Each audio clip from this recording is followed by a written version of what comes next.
Hi, this is Kerby Anderson. You know, each day we take on the tough issues and provide a biblical perspective to them. The topics we cover are wide-ranging. Apologetics, theology, prophecy, creation and evolution, intelligent design, marriage, family, child-rearing, the millennial generation, trends in society, politics, economics, business, religious liberty, the Constitution, public policy, foreign policy, military policy, tensions in the Middle East, abortion, homosexuality, pornography, sexual ethics, media, technology, history, and America's godly heritage. We talk about anything that affects your faith, your family, or your freedom.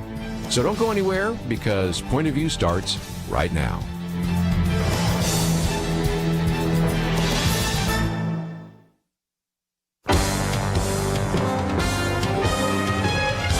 Across America, live. This is Point of View.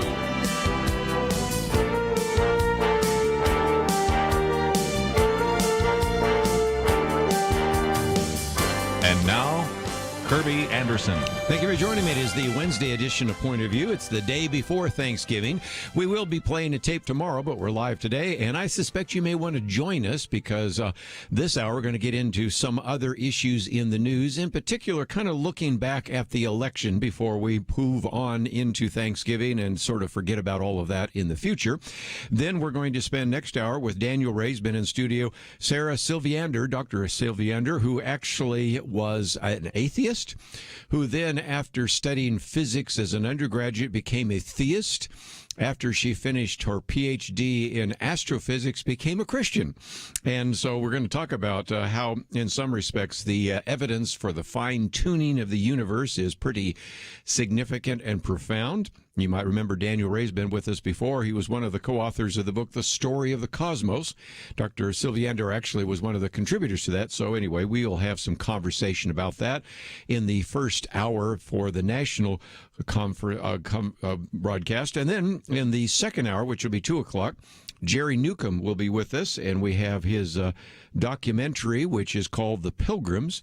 And if you think you know a lot about the Pilgrims, guess again, because I would say it's probably fair to say almost 2/3 of this talk about the Pilgrims before they came to Plymouth Rock, before they came to Massachusetts, what it was like for them in England, the Church of England, what it was like when they went to the Netherlands, and of course what happened here. So that will be a great opportunity for you to once again educate yourself about some things that have not been well covered in the public schools, not even necessarily all that well covered even in the Christian schools. And of course today we are promoting my Thanksgiving quiz, which we use every time this year, and it is my Viewpoints commentary, and there's information about it on our website at pointofview.net.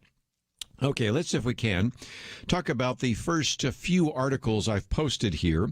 The first one, Google bias shifted at least 6 million votes, and this comes from Dr. Robert Epstein.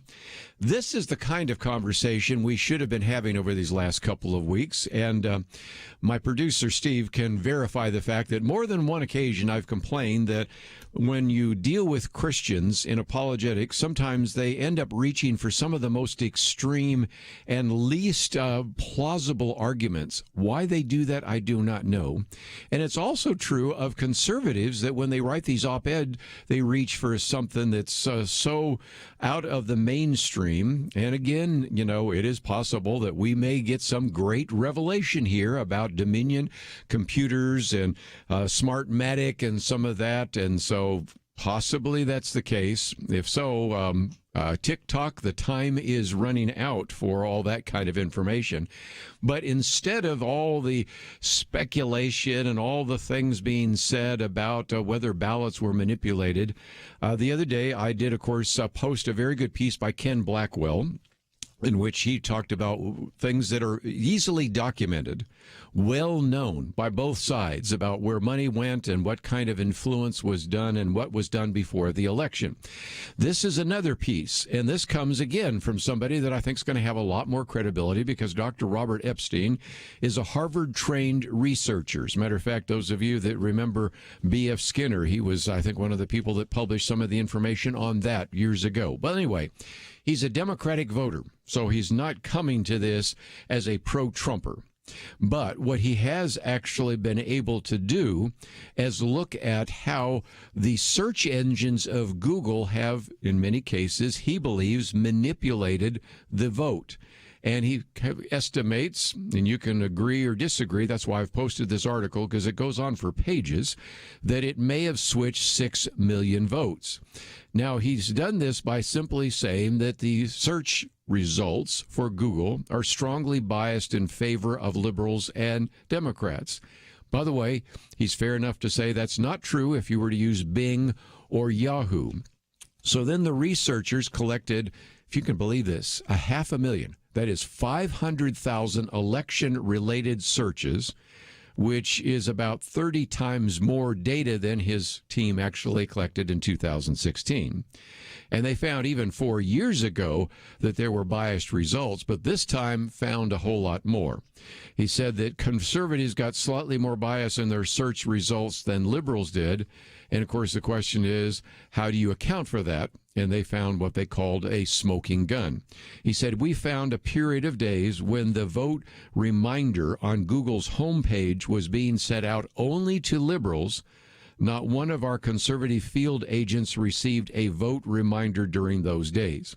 You might say, well, okay, how did they do that? They actually recruited 733 field agents in some of the swing states, Arizona, North Carolina, Florida. And then you know as well as I do that if you're on Google and you're searching, after a while it uses what I call artificial intelligence and algorithms to figure out, oh, okay, if you're always going to conservative websites, you're always downloading stuff from National Review, you're always going to Breitbart, oh, of course, obviously you're a conservative.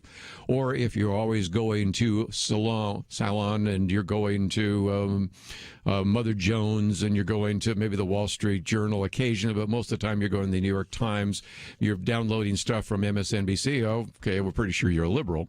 And so as a result, these individuals, by doing this, set up, if you will, a Google profile.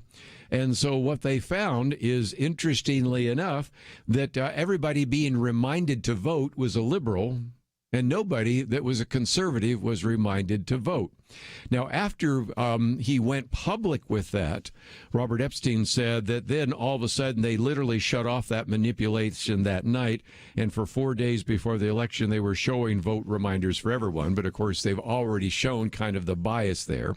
And he says the bottom line at the moment is that these manipulations, the ones that we've so far quantified, could easily have shifted, he believes, 6 million votes in just one direction. And he believes that that figure is a bare minimum. This, of course, gets back to the bias we've talked about before in terms of search engines, in terms of social media, and the rest. Once again, before we take a break, he reminds us that he's not a Trump supporter, but he is a supporter of democracy. And I do have to appreciate those liberals. Matter of fact, later on, I'm going to be talking about only liberals can stop illiberalism, because it's the last remaining liberals that believe in free speech that may be the only person or the only people that can possibly shut down some of the incredible, almost tyranny and totalitarianism coming from the left. So again, he recognizes that he wants the election to be fair, and he has concluded by looking at all of this as a behavioral psychologist, actually studying under B.F. Skinner when he was at Harvard, to actually recognize that this is not a helpful trend and something that really needs to be addressed. And the bottom line is back in 2016, he did show some of this bias, and actually at that time actually said that that may have shifted as many as 2.6 million votes to Hillary Clinton away from Donald Trump. But Donald Trump won, nobody paid attention to it, and of course there was the push that took place after that. And so I wanted to start with this one and then move to a second one by Rich Noyes, because what he's done is evaluate how the mainstream press also was able to switch votes. And once again, those, I think, are the kind of discussions and arguments that need to take place in the future. We'll be right back.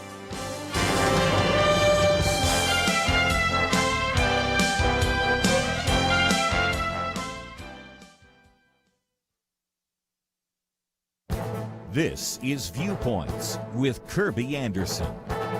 Thanksgiving is tomorrow, and I suspect that you are doing lots of things to get ready for this special day. Let me suggest you add one more item to your to-do list. Visit our website and download a copy of my Thanksgiving quiz. Thanksgiving is a wonderful time to gather as a family, but I also believe that it can be a great time to teach our children and grandchildren about America's godly heritage. I created this short quiz to be a conversation starter around the Thanksgiving table. You know, we used to go around the table before the meal and ask our children to tell us what they were thankful for. After a few years of hearing about how they were thankful for their cat, their doll, their video games, I knew we needed to do something else. The Thanksgiving quiz was born out of that frustration. It has 19 questions and answers on the Pilgrims and the Mayflower Compact, as well as some questions and answers about the Christian heritage of America. Who were the Pilgrims, and why did they leave Europe for America? Why did they celebrate Thanksgiving? What is the Mayflower Compact, and why is it significant? What lessons did the Pilgrims learn about work and even free enterprise? How did the Christian faith influence America? These are just a few of the sort of questions that you can ask around the table and give short answers. Perhaps it is time to recapture the importance of Thanksgiving. On the bicentennial celebration of the landing of the Pilgrims at Plymouth Rock, Daniel Webster declared the following: "Let us not forget the religious character of our origin. Our fathers were brought hither by their high veneration for the Christian religion. They journeyed by its light and labored in its hope, and they sought to incorporate its principles with the elements of their society and diffuse its influence through all their institutions, civil, political, or literary." It is my hope that this quiz will help your family see the importance of Thanksgiving. I'm Kerby Anderson, and that's my point of view.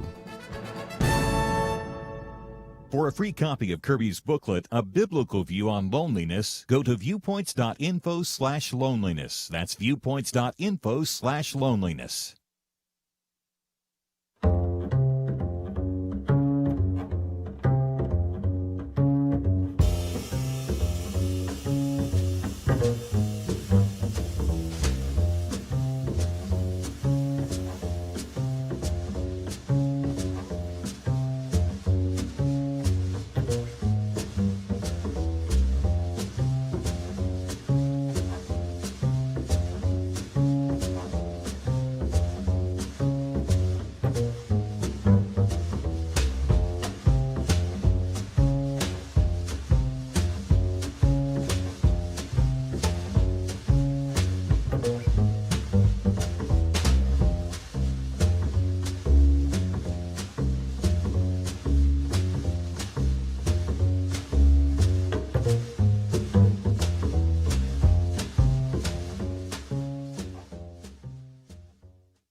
You're listening to Point of View, your listener-supported source for truth. Once again, just for another segment, I wanted to spend a little bit more time talking about how some of the bias in the media no doubt affected the election. And again, let's recognize that these social media companies are private companies and they have the freedom to do what they want. And if Google wants to bias search results, you know what?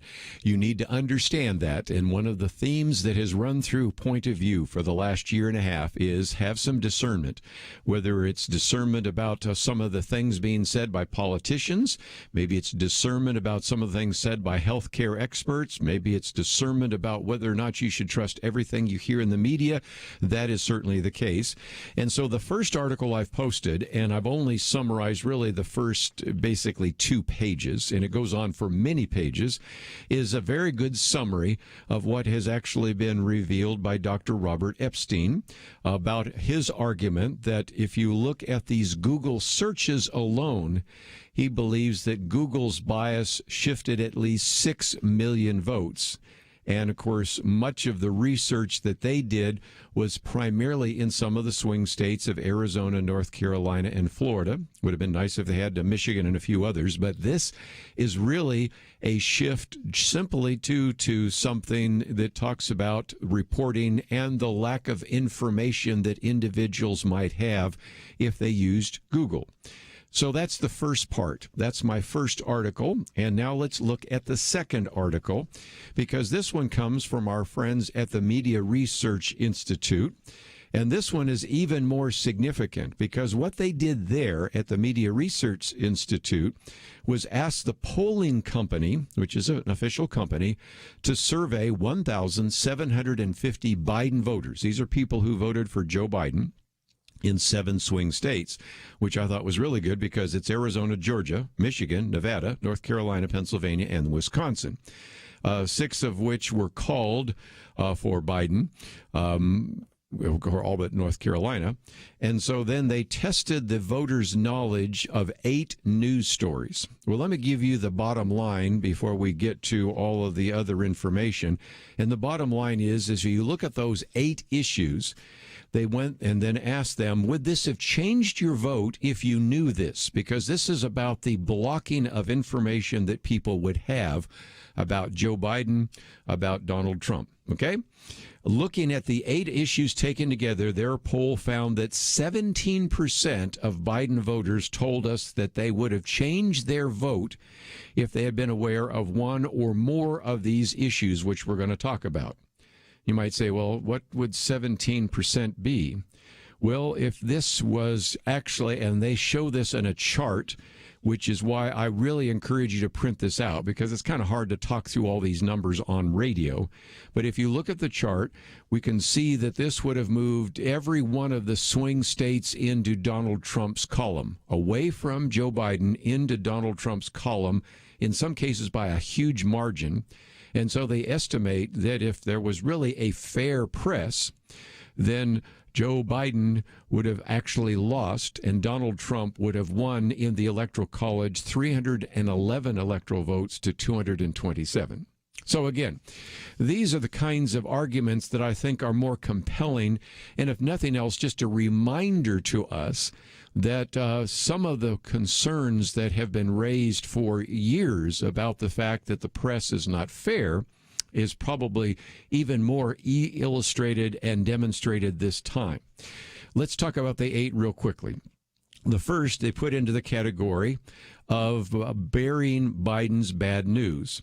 And so they talk about some of the scandals that took place, everything from the sexual assault allegations of Tara Reade, and also the influence and questions about the financial scandal that developed with the Biden family, and in particular his son, Hunter Biden.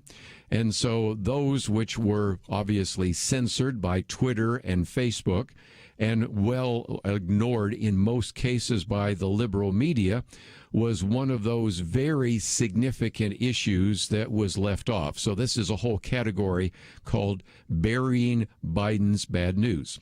Let's look at another one. Also, another aspect of that could be also burying the left-wing ideology that was rarely mentioned, because as we've talked about on this program, but was probably unknown to most of the listeners, when you look at the analysis done by GovTrack, which is independent, probably a little bit on the left-leaning side, they did an evaluation of all of the individuals in the U.S. Senate and looked at their voting record and concluded that California Senator Kamala Harris has the most left-wing record of any senator, at least in the 2019 legislative session, even more liberal than self-described socialist Bernie Sanders, even more liberal than, for example, Elizabeth Warren and others. And yet, interestingly enough, their poll found that 25.3% of Biden voters said they did not know about Senator Harris's left-wing ideology. They said that if it had, maybe 4% of the Biden voters might have changed their vote. That could have been enough to actually flip Arizona, Georgia, Nevada, Pennsylvania, Wisconsin to Trump. So just knowing that piece of information alone. So you have the sex assault allegations. Of course, you have the Hunter Biden scandal. And then you have the whole issue of the Harris left-wing senator vote record. So those all are in the category of some things that were actually hidden from the voters about Joe Biden or his running mate. Then you get into the category of all of these successes of Donald Trump, which, again, most of the time were not actually fairly reported by the liberal press, and again tended for many of these Biden voters to not know that is the case. For example, they talk about there were 5 pre-election job reports from June 5th to October 2nd showed a record number of 11.1 million jobs created in this snapback on the pandemic recession. Yet a large number of the Biden voters, that would be 39.4%, almost 40%, almost 4 out of 10, did not know about that. If just those people knew about it, they concluded that about 5.4% said they would have changed their vote. And again, that would have swung Arizona, Georgia, Nevada, Pennsylvania, Wisconsin to Donald Trump. Then you get into some of the other issues of the economic growth, which we can talk about as well, which was 33.1%, which again, we reported here, but how many actually heard it? Then you have all sorts of other issues apart from the economy. For example, the president and his team brokering a peace agreement with Israel. And one of the reasons that Donald Trump received 3 nominations for the Nobel Peace Prize. And again, as you look at the survey of these Biden voters, 43% of the Biden voters had no idea about any of these historic achievements. And a percentage of them, about 5% of them, said if they had known that, that might have changed their vote. And again, that would have flipped Trump in away from Biden in Arizona, Georgia, Nevada, Pennsylvania, and Wisconsin. And then a couple more real quickly. Energy independence. And again, this is one of those issues that we've talked about so often there, but most of the individuals that they interviewed, more than half of the Biden voters did not know that this country is now energy independent. And actually, America is a net exporter of oil for the very first time. And again, a majority of them, more than a majority of them, said they did not know about this accomplishment. Again, about 5.8% of them said that might have changed their vote. And then finally, you have just the ongoing kind of constant drip, drip, drip of criticism of the president, and in particular, the fact that Operation Warp Speed looked like it was going to make a vaccine available before the end of the year, which, of course, was not announced till after the election. And again, a very significant number, 36%, had no idea that there was an Operation Warp Speed or that the vaccine would be available. Which brings me back to my conclusion. If you add all those numbers up, and there's this chart, and I'll show that to you that are watching. You might want to get this and look at the chart so you can see how they come to those numbers. Using the survey, looking at what happened in those swing states, they finally conclude that if you look at these 8 different issues, 3 that really protected Joe Biden, 5 that did not talk about the successes of Donald Trump, it probably would have probably had about 17% of these voters who say they probably would have changed their vote in light of that information because of one or more of those stories. And that would have moved every one of those swing states from the Joe Biden column to the Donald Trump column. Again, are they allowed to do that? Yes, they're free press as well. But I think if nothing else, there is a lesson to be learned, and that is learn more than what you are told in the media. Don't get all your news from Facebook. We'll take a break and get into some other issues right after this. Election day has come and gone, so tell me, do people like you need to be more or less vigilant, more or less informed, more or less involved in making an impact? I think the answer is clear. Those who value freedom of conscience and religious liberty need to do more than ever to stand up for what the founders gave us and put America on track for greatness. Yes, we face challenges, but it's in the hard times that the greatest victories are seized and won. I urge you today, right now, to seize this opportunity and join the Point of View Radio Truth Team. Be part of the solution our nation needs. Visit pointofview.net/team or call 1-800-347-5151. The election is not the end of anything. It's another beginning. And when you join the Truth Team, you make it possible for millions of people to get the real news they desperately need and the practical marching orders that Kerby and the team at Point of View Radio give each day. Join us now in this critical moment. pointofview.net/team and 800-347-5151.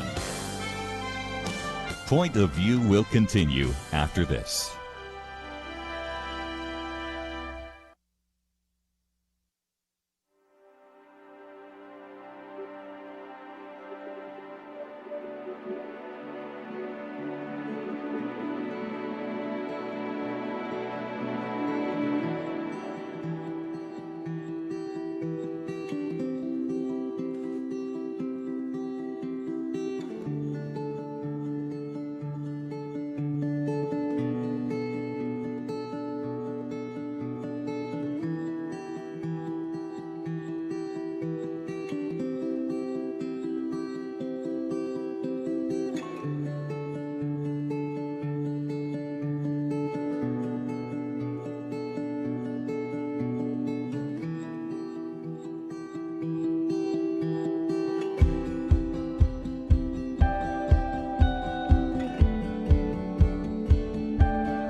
listening to Point of View. The opinions expressed on Point of View do not necessarily reflect the views of the management or staff of this station. And now, here again is Kerby Anderson. Just as a program note, let me just mention about a half an hour from now, we're going to be talking with Daniel Ray in studio, Dr. Sarah Salviander, about science, faith, and apologetics. We'll spend an hour doing that, and of course take some of your phone calls as well. And then about an hour and a half from now, Jerry Newcombe will be with us. We'll talk about the Pilgrims and Thanksgiving and get ready for this Thanksgiving week as it takes place. Now, you may have noticed that on Monday, the head of the General Services Administration decided to actually authorize the Biden campaign to access federal funding and facilities in order to begin the formal transition process. And there is a very good reason why she did that. It's the right thing to do. There are still some legal challenges out there. After all, there's a legal challenge coming in December in Nevada, but by and large, it's time to make that transition happen. So that's the primary reason, and it was good to see that the president even talked about this. He said, I want to thank Emily Murphy at the General Services Administration for her steadfast dedication and loyalty to our country. She's been harassed, threatened, and abused. I do not want to see this happen to her, her family, or employees, or the General Service Administration.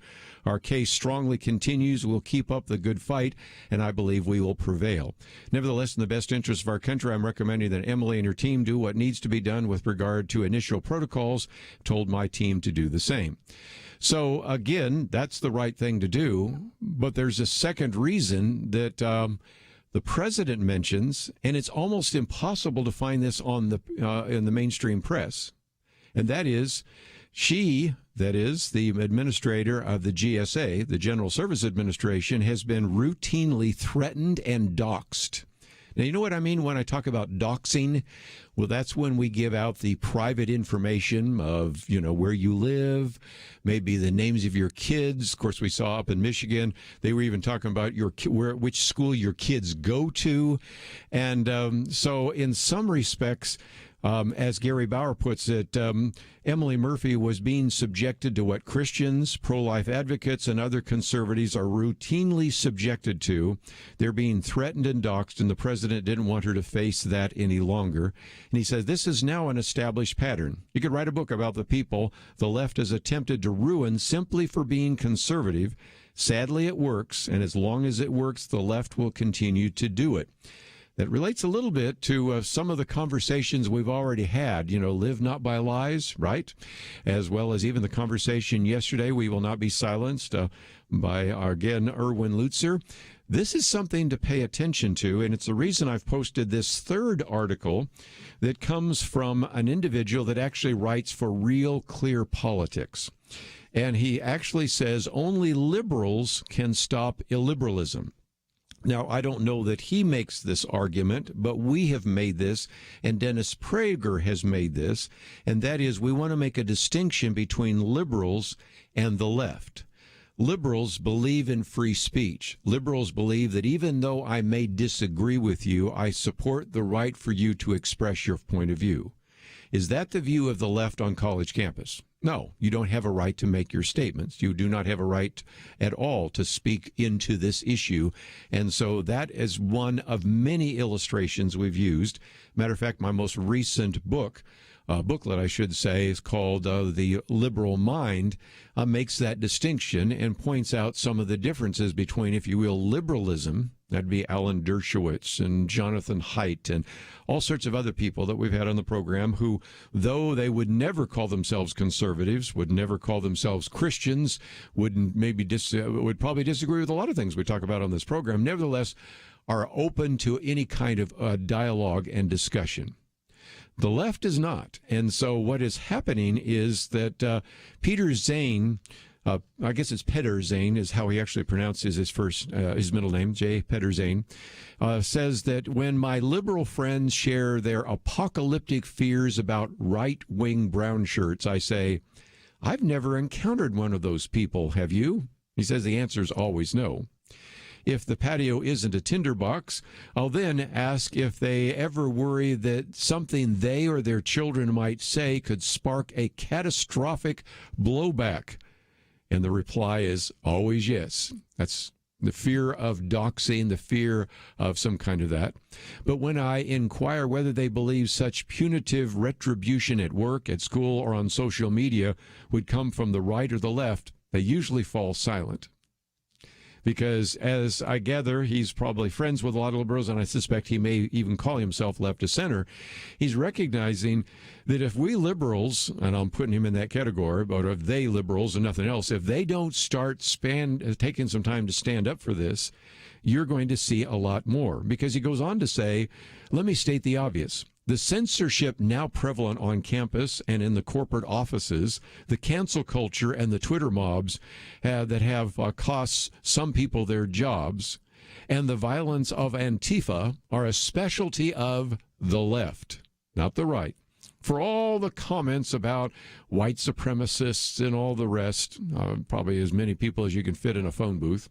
For those of you that are younger, phone booths used to be where we got our phones. Anyway, let's go on. He says, the latest wrinkle is these McCarthyite blacklists. McCarthy, of course, was on the right and a Republican back in the 1950s, but now he's using that phrase to talk about the blacklist of the left, have mushroomed since Election Day, backed by Democratic leaders like Representative Alexandria Ocasio-Cortez and their media allies. The Trump Accountability Project seeks to make sure those members of the Trump administration responsible for loosening the guardrails of our democracy, that's their phrases, are not rewarded with book deals, TV contracts, six-figure salaries, and other variety of other things.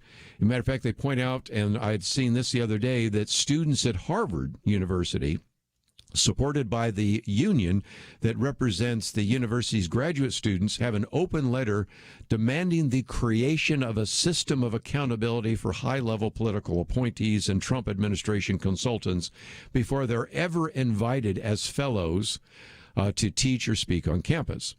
And by the way, he goes on to say that Trump officials aren't the only ones caught in this career-ending crosshairs, and the threats are not just coming from partisan Democrats, but from journalists too. Because, as he says, as many Republicans question the election results, CNN's Jake Tapper tweeted that they should think not only about what's good for the nation, but also how any future employees might see your character defining your adversity.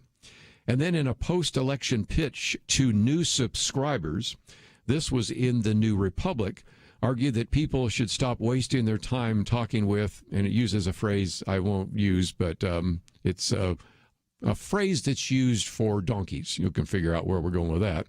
Who supported and then of course, racist, misogynistic, narcissistic president, and all the rest. Under no circumstances we agree to disagree, except that our friends and colleagues are honorable when they don't accept their ideas, but these are not normal times. So the idea is we are no longer going to have an open dialogue with these people. They are part of the unwashed masses. They are certainly not even worthy of any serious consideration. Well, Peter Zane goes on to say, given this eliminationist attitude, it's no surprise that the headline of a recent Washington Post article reported Fox News veterans face a hurdle in the job market having Fox on your resume. That's enough to be disqualifying you from ever working again in journalism, apparently. They go on to say that the Post article echoed other evidence that prestigious media outlets, which have traditionally acted as brakes on illiberal tendencies, especially regarding free speech, have become enforcers of left-wing orthodoxy that is linked to the brutalist practice of silencing, canceling, and exiling. I might also mention doxing, which we just mentioned a minute ago. In a resignation letter from the New York Times this summer, columnist Barry Weiss observed that a new consensus has emerged in the press, but perhaps especially at this paper, that truth isn't a process of collective discovery, but an orthodoxy already known to be an enlightened few whose job is to inform everyone else. And her take was especially reported by another individual, the Newsroom Culture by Reeves Waterman. It documents a brewing civil war at the Gray Lady, which is what they call the New York Times, between older, more traditional journalists and younger insurrectionists, as well as increasingly left-leaning readership that pays the bills and believe that the paper's coverage should not describe the world as it is, but as it should be, according to the moral certitudes of the social justice intelligentsia. This is quite a piece, by the way, by an individual that writes for Real Clear Politics. But let's take a break. When we come back, I'm going to pick up just a few more points that he makes, and it's just, again, a call for the fact that we, in the liberal establishment, always believe that we found truth collectively by having interaction and discussion and debate. No longer. And he is concerned that if liberals don't stand up, they're going to not be able to prevent the illiberalism that has taken over newsrooms and much of culture. We'll be back right after this.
Now, back to Point of View, your listener-supported source for truth. Back once again, just for a few more minutes, and then at the top of the hour, we're going to be talking about science, faith, and apologetics. Daniel Ray will be in studio with us. Dr. Sarah Salviander will be with us by phone, and we'll be talking about that.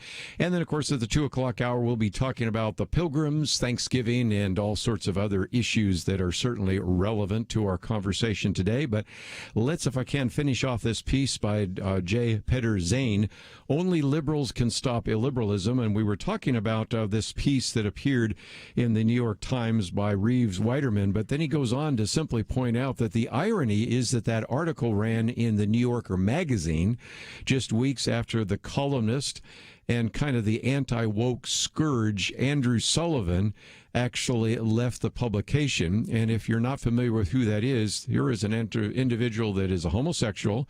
He is one of the pioneers of the gay marriage movement, and yet he simply resigned from the publication because he said the progressive staffers felt threatened by him because he actually refused to disavow a controversial issue of the New Republic on the issue of race and IQ that he had edited back in 1994. These people are looking back. Can you think about this? A quarter of a century to an article that was in the New Republic that actually he did not write, but he edited, and it appeared in New Republic.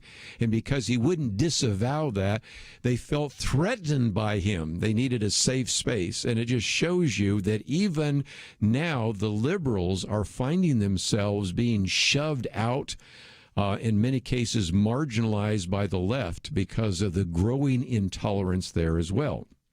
Well, he goes on to talk about the fact that legions of moderate liberals, troubled by all this trend, to offer two arguments to downplay the threat. Echoing their favorite, quote, conservative columnist, that would be David Brooks of the New York Times, they say the right is ginning up hysteria over the isolated actions of the tiny fringe, a few extremists in Portland and a few leftist liberals on campus. Other moderates who admit that position is hard to reconcile with the mountains of contrary evidence cast the rise of a liberal left on the response to Trumpism that will obviously dissipate if indeed he's not in office, but they'll find something else to justify it. And the sad reality is that the liberals right now that are in a sense, looking to the left, thought that they were all allies, and they're now recognizing that they be the next one that will be forced to walk the plank, the next one that will be shoved out of their position. And so most of them simply don't want to address that issue. And so J. Peter Zane says, yeah, both views are naive.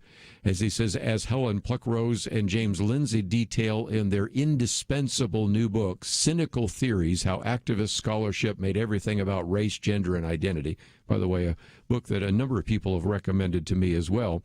This radical movement has been percolating for decades, metastasizing from academia to the broader corridors of power. And, of course, that gets us into things we've talked about before, critical race theory. This is what it's called, queer theory. I don't tend to use the word, but that's what it's actually called. Social justice ideologies fueling Black Lives Matter, the New York Times 1619 Project, anti-whiteness programs, and the Great Awakening are all sorts of examples that he says of this attempt to simply push forward this agenda. And he says the issue is not just whether that morally absolute worldview represents a rejection of a fulfillment of our nation's Enlightenment ideals. It is the unwillingness of a liberal left to engage in a meaningful debate. Its impulse is to censor rather than to solicit opposing views.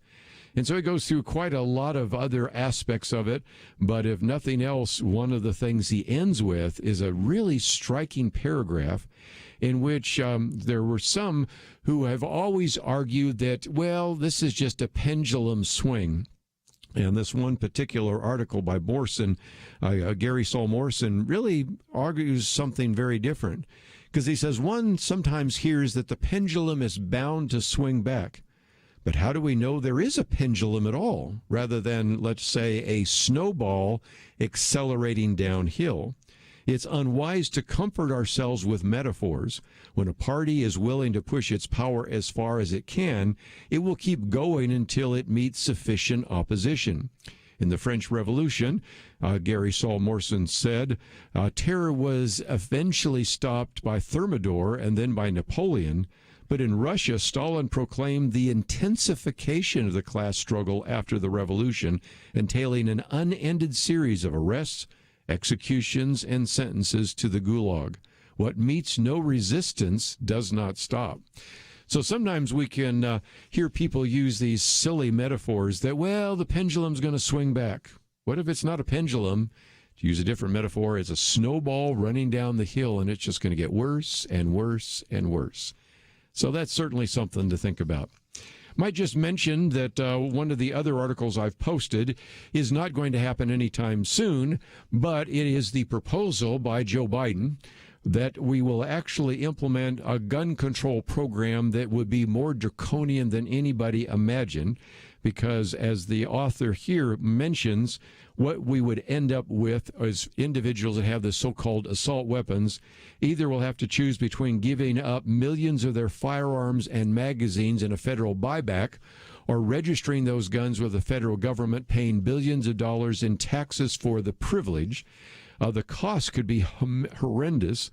The income from it alone, just to pay for the rifles, would be up to about $4 billion in taxes. And if the magazines themselves were treated the way the other parts would be treated, that would be an additional $30 billion. Now, when it was announced, Joe Biden, I think he said about 10 or 11 million assault rifles or something like that. The National Shooting Sports Foundation reports that Americans now own probably 20 million what are called modern sporting rifles by them, which is, of course, the issue of the so-called assault rifles. And there's about 150 million magazines capable of holding more than 10 rounds. So even when he was making the announcement, he wasn't exactly using the right numbers. But nevertheless, the possibility of this happening only would exist if Democrats win both of these Senate seats in Georgia, which again is going to be why we'll be spending some time in December and early January talking about these two Senate seats, because if Republicans win at least one of those, that's not making its way through the United States Senate. But I guarantee you it will make its way to the House of Representatives, and that's disturbing enough. But I thought I'd end by the best example of stupidity I've seen so far, and this is kind of intriguing. The school has decided to remove a rock from the campus of the University of Wisconsin-Madison because the rock is a racist.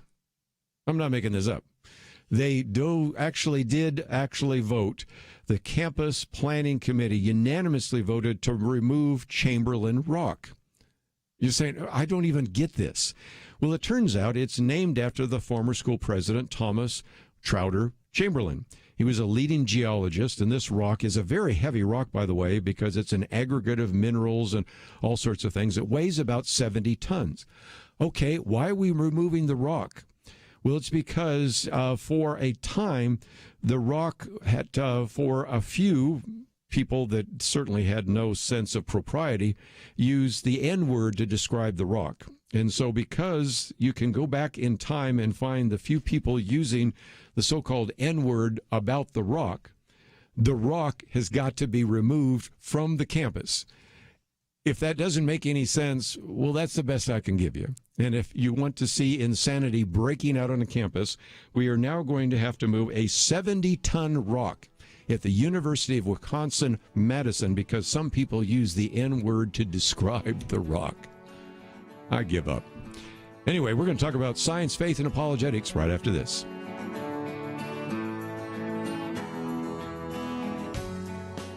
Having civil conversations about important issues seems to be harder and harder.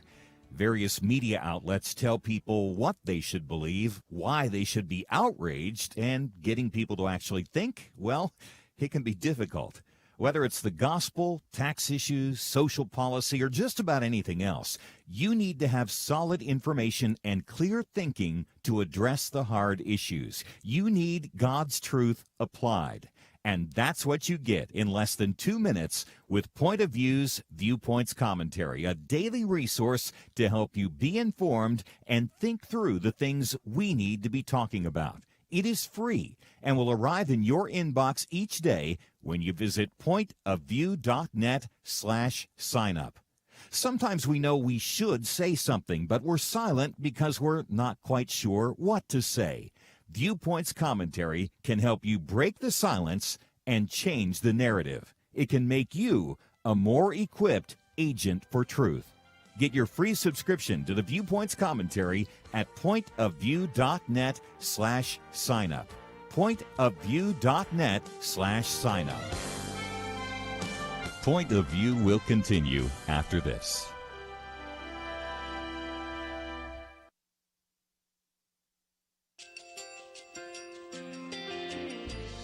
I just want to thank you so much for all the wonderful programming you have.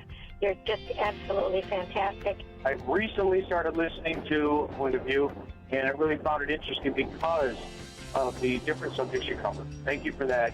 I really appreciate everything that you do in keeping us informed. Thank you, Kerby, for everything that you have been doing. I appreciate all the work that you're doing, advocating for the Word of God. Thank you so much. Point of view, I think, is absolutely necessary because it's a Christian perspective, a biblical worldview perspective, and receive very current, up-to-date information about what is really going on, week to week in our culture, which is changing so rapidly, and yet it's morally sliding backwards. Yeah, I'm just, first of all, I thank you guys. Y'all's program is wonderful, and enjoy it every day. I learn so much every time I listen to it. Point of View Radio Talk Show.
Hi, this is Kerby Anderson. Each day we take on the tough issues and provide a biblical perspective to them. The topics we cover are wide-ranging.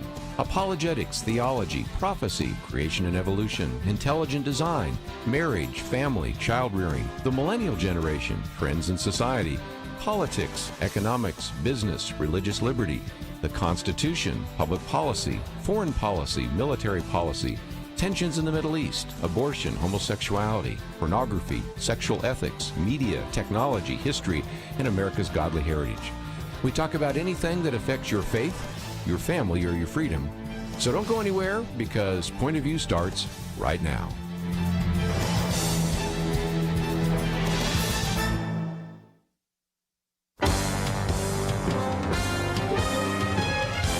Across America, live.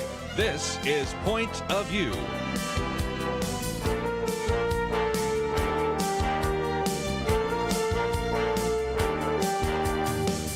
And now, Kerby Anderson. Thank you for joining me. It is the Wednesday edition of Point of View, the day before Thanksgiving. We are live, and if you'd like to ask questions or make comments over the next 2 hours, we certainly do encourage you to do so. You may be ready to get ready with your Thanksgiving meal, or you may be actually still working. I don't know where you are, but you are welcome to join us. That number at any point is 1-800-351-1212. Let me lay out what we're going to do over the next 2 hours. This hour, we're going to focus some time on science, faith, and apologetics. We have in studio with us, and I'll give a formal introduction in just a minute, to Daniel Ray. You might remember him as one of the co-authors of the book, The Story of the Cosmos. He is with Watchman Fellowship. We've talked with him a number of times. We're hoping to connect up with Dr. Sarah Salviander, and that will happen in just a few minutes, I hope. And then we will spend this whole hour really kind of looking at the fact that when we look at the heavens, they do declare the glory of God. So I think you're really going to enjoy that conversation. Next hour, we will then be talking with our good friend Jerry Newcombe. He is the author of more than 30 different books, and an individual that has not only written about the Pilgrims, but we're also going to be talking about this video on the Pilgrims. And if you feel like you know a lot about the Pilgrims at Plymouth Rock, well, this is one that I think will help you in some respects understand what happened before they came to the New World, what happened with the Church of England, and why they were separatists, why they went to the Netherlands, and all sorts of other things. And this is something we wanted to talk about because we just celebrated the 400th anniversary of the landing at Plymouth Rock. And yet you wouldn't know it because it was hardly mentioned. I will give partial credit, of course, to the senator from Arkansas, Tom Cotton, who spoke on that. And after he did, he was criticized, vilified, and all the rest. So we're going to try to educate all of us about the Pilgrims and about the history of that plantation, and in particular the colony and the beginning of this country in the New World. So those are going to be the topics over the next 2 hours. But first of all, let me come back to our good friend Daniel Ray, one of the co-authors of the book, The Story of the Cosmos. Matter of fact, last time we had you on, we were actually talking about the work you were doing with Watchman Fellowship. I have, of course, a master's thesis from Houston Baptist University and studied under Dr. Michael Ward, and your thesis was on planet Narnia. So it's just great to have you back in studio. Thank you, Kerby. It's great to be back. In just a minute, I want to introduce Dr. Sarah Salviander. But first, let's just talk about that book, because in some respects, that was what you put together, and I know she was one of the contributors to it. Yeah. When Paul and I had sat down to think about who might be willing to contribute an essay, I had met Sarah on Twitter. And I thought, boy, that would be, she has a wonderful testimony. She used to be an atheist. She's an astrophysicist, and her expertise is in the study of black holes. And through my knowledge of Sarah on Twitter, I asked her if she'd want to be a part of a book with William Lane Craig, and she was very excited about that, and the rest is history. Yes. So. Well, and again, I've been really promoting the fact that right now, if you look in the evening sky, you can see all the planets. And coming up here, we're going to have something that's not happened in hundreds of years, and that is the conjunction of both Saturn and Jupiter, right? Yes, it will happen next next month. The 21st, I believe, is when I you're think going that's to what I have heard. it. Yeah, going to have that full conjunction where just hanging low in the southwest will be the two planets of Saturn and Jupiter coming together for the first time, as you said, in centuries, Kerby, and it's not going to happen again for another several centuries. And again, when I say this, I'm talking about those of us in the northern hemisphere. Yes. I suspect since we have so many people listen to this online, and the internet and everything else, we're talking about at least what those of us in America, in the United States, have been able to see. But let's, if we can, also now, I think we've been able to make a connection to Dr. Sarah Salviander, has her PhD in astrophysics from the University of Texas at Austin.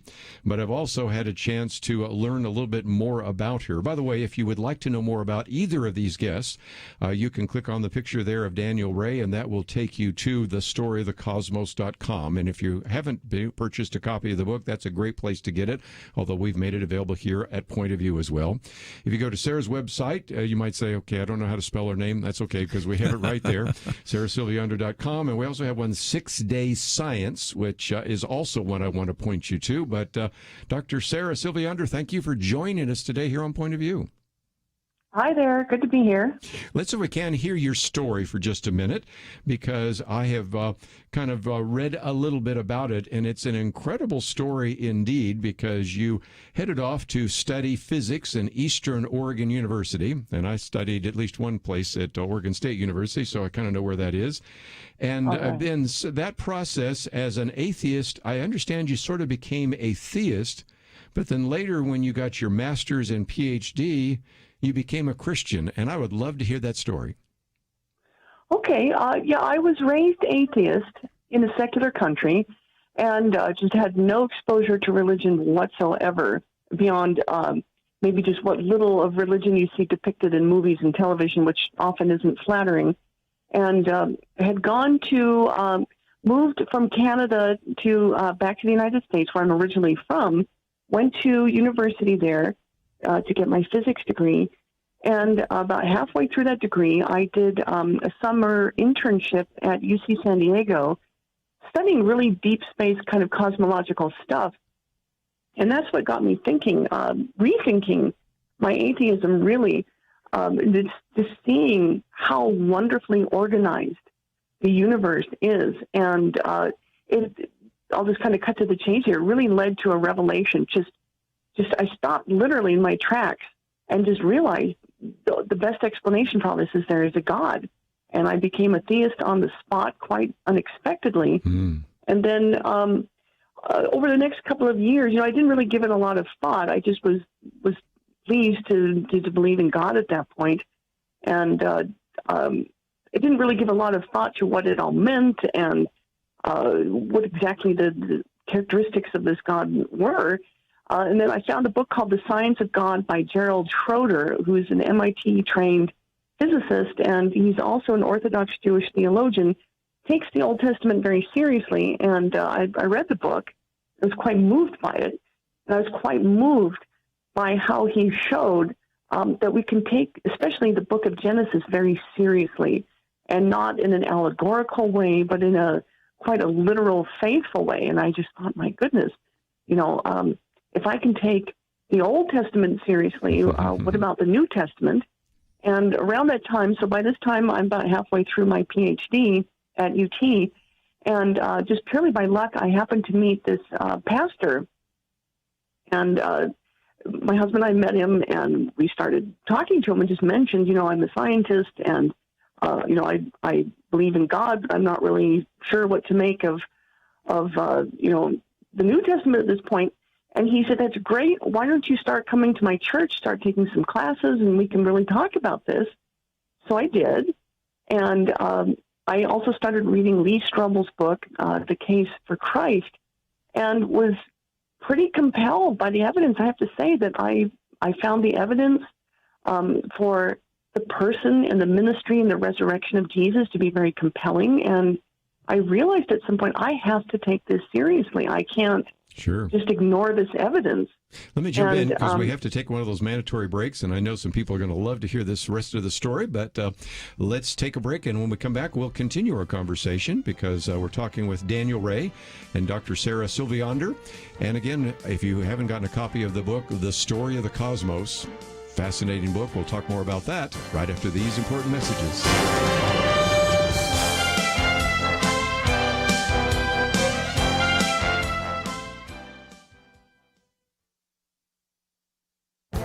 This is Viewpoints with Kerby Anderson. Thanksgiving is tomorrow, and I suspect that you are doing lots of things to get ready for this special day. Let me suggest you add one more item to your to-do list. Visit our website and download a copy of my Thanksgiving quiz. Thanksgiving is a wonderful time to gather as a family, but I also believe that it can be a great time to teach our children and grandchildren about America's godly heritage. I created this short quiz to be a conversation starter around the Thanksgiving table. You know, we used to go around the table before the meal and ask our children to tell us what they were thankful for. After a few years of hearing about how they were thankful for their cat, their doll, their video games, I knew we needed to do something else. The Thanksgiving quiz was born out of that frustration. It has 19 questions and answers on the Pilgrims and the Mayflower Compact, as well as some questions and answers about the Christian heritage of America. Who were the Pilgrims, and why did they leave Europe for America? Why did they celebrate Thanksgiving? What is the Mayflower Compact, and why is it significant? What lessons did the Pilgrims learn about work and even free enterprise? How did the Christian faith influence America? These are just a few of the sort of questions that you can ask around the table and give short answers. Perhaps it is time to recapture the importance of Thanksgiving.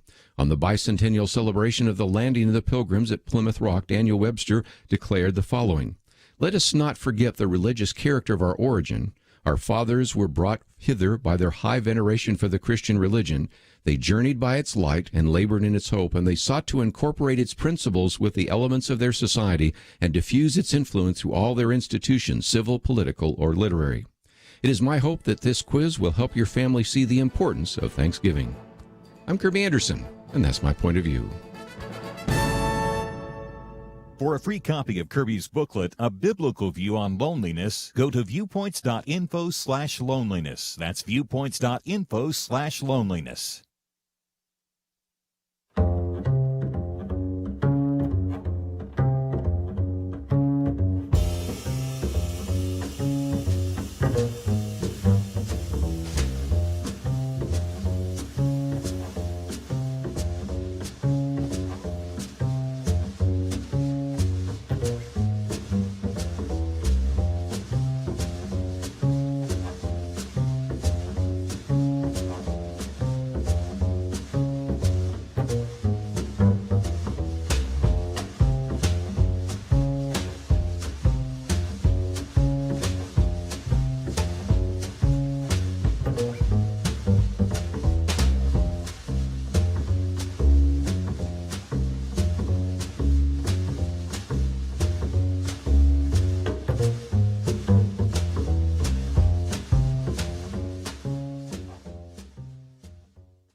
You're listening to Point of View, your listener-supported source for truth. Once again, talking about science, faith, and apologetics, and in particular talking about astronomy. Might just mention here locally, even in the Dallas area, there's a ministry called Day 4, and Parker Ing does that, and we sometimes get people out to actually look through their telescopes at all of this. Daniel, we got to get you to one of those because Absolutely. you bring a lot to that table, and of course they bring all sorts of other scientists from integration research and all sorts of others. But wherever you are located, I mean, sometimes when I'm in upstate New York and the Adirondacks, it's one of the darkest places in North America, and you can see a lot more stars there. I just saw one of a minute ago. We got a call from somebody in Alaska. I think of the Northern Lights. Really, the heavens do declare the glory of God. And if nothing else, Daniel, that's why you wrote the book, because we know so much more about astronomy than even they knew back in the time of the Psalms. And before we had telescopes, all we could see is the light and the stars in our galaxy. But now we can recognize how many other galaxies are out there because of the Hubble telescope, right? It's beautiful, Kerby. It is absolutely fantastic, the amount of knowledge that has increased about the heavens in just the last 100 years with the advent of telescope technology and what we're able to see. It's phenomenal. And sometimes, as breathtaking as these telescopic vistas are, they they bring about more questions than they answer sometimes. And it's just astounding, discovery after discovery, how breathtaking these are. Just giving astronomers this wealth of information to research and to investigate, which is what Sarah does so wonderfully with black holes. Well, again, people know that you are with the Watchman Fellowship. Of course, you used to be with the Probe Ministry, so that's how I've known you. And, of course, you're a graduate of Houston Baptist. Also want people to get to know Sarah, because this is a great opportunity since she is developing this ministry. She could come and speak in churches and other scientific gatherings.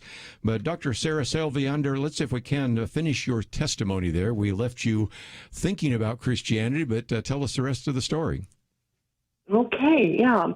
So, as a scientist, I am compelled by evidence. I'm compelled by good arguments.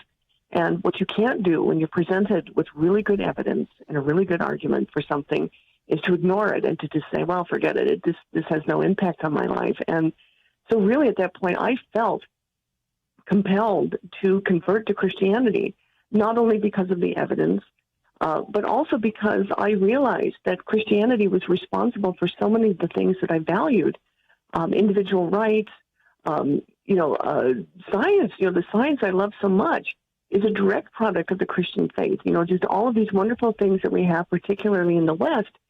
And so at that point, I made the choice to become Christian, to accept Jesus as my Lord, and it really was the best thing that I ever did. And I still remember my father, who was still an atheist at the time, was really proud of me for converting. And it was kind of confusing. He really thought it was a great thing. And I didn't realize at the time, but really that had set him on the path to conversion, which he did a few years ago. It's just an incredible story. I might just mention, too, that you have incredible flexibility because you have authored all sorts of peer-reviewed journal papers on quasars and black holes. But I also understand that you have a astronomy and astrophysics homeschool curriculum. Now, most of the really smart people I know, they don't have a ceiling, but they do have a floor. But apparently you can go in both directions. Talk about that. Okay, so just in terms of the versatility, I have a pretty broad range of interests, things I like to do, but mostly what ties it all together is I love to find explanations for things, and I really enjoy sharing that with people, whether it's if it's at the level of my colleagues or lay people who are young people. The homeschool curriculum, I just love to teach that kind of thing, and so there really was this interest that there wasn't a very heavily scientific, rigorous homeschool curriculum out there for children interested in astrophysics. And so that was the motivation for putting that together. I might just mention again that we do have a link to your website. And again, people don't have to know how to spell your name, but it is there. It's Salviander.com. But then there's also the 6 Day Science, and it's Faith in Science and Science in Faith. So there's some great resources on our website, and I would encourage people to consider, if anything, Daniel, scheduling either or both of you at different times, because you've been doing some events, and I think we need to educate the church about all the breakthroughs in astronomy and help them think about the fact that really science is not something that's going to destroy a Christian's faith. If anything, I want to get more of our Christian students thinking about a scientific career. Absolutely. And that's the one thing that Sarah is gifted at, not just understanding black holes, but she gave a presentation at the end of October in Houston about her chapter in our book, and it was fabulous. And there was youth there. There was about 100 people. There was the youth and parents and everybody, and a lot of people I heard after the talk were coming up to her and saying things like, you really make this really hard science accessible to people, and people were really excited about what she was talking about. And we at Watchman have actually built a curriculum for the story of the cosmos. Watchman.org/stars is a very accessible curriculum we built this summer just for the book, for exactly what you say: small group leaders, home churches, homeschool groups, book discussion studies, to show and to demonstrate the integration and the beauty of when good science and good theology come together, and how we imagine the cosmos in not just a scientific way, but in poetic, in linguistic, in literary kinds of ways. And I think that's one thing I appreciate about Sarah's writing in the book is that it reaches people. It does what C.S. Lewis talks about. She's able to translate the difficult subjects down to a level where most of us can actually grasp it. Let's talk about you, too, because one of the things that is so remarkable about this book is that you take not only the science, because some people might say, I'm not really good at science, but you also take the literature. And Michael Ward and you and others recognize, and who would have ever thought, as we went to this event, that you'd have an astrophysicist speak and then an expert on C.S. Lewis and Narnia and things like that. But that's exactly what you did, right? Right. In 2018, we brought a Hubble Space Telescope scientist together, along with a C.S. Lewis Oxford scholar, Dr. Michael Ward. And Michael talked about the cosmological imagination of C.S. Lewis in the Narnia Chronicles, and C.S. Lewis's love of science fiction and faith, and how he integrated that in his science fiction trilogy. And then we had Dr. Anton Kokomower speak of his work, his decades-long work with Hubble Space Telescope. And when Anton presented his imagery, the auditorium was pin drop silent, and every eye was glued on the screen. But having these two things together, we wanted to show people there's a creative, imaginative underpinning to how we do science, because there's beauty, art, wonder, and awe involved in what we're talking about. And that's what I think Sarah conveys with this whole topic of black holes. It's probably the most fascinating thing out there, these black holes. And Sarah makes it not just scientific facts, but tells a story. There's a story behind the cosmos, and that's why we called our book what we did. Let's take a break, but just before we do so, Sarah, let's talk about for just a minute, if somebody wanted to get some more information about you, because I know you've kind of developed this ministry, which is not only addressing these scientific issues, but providing curriculum, and there is an opportunity for you to speak and a number of other things.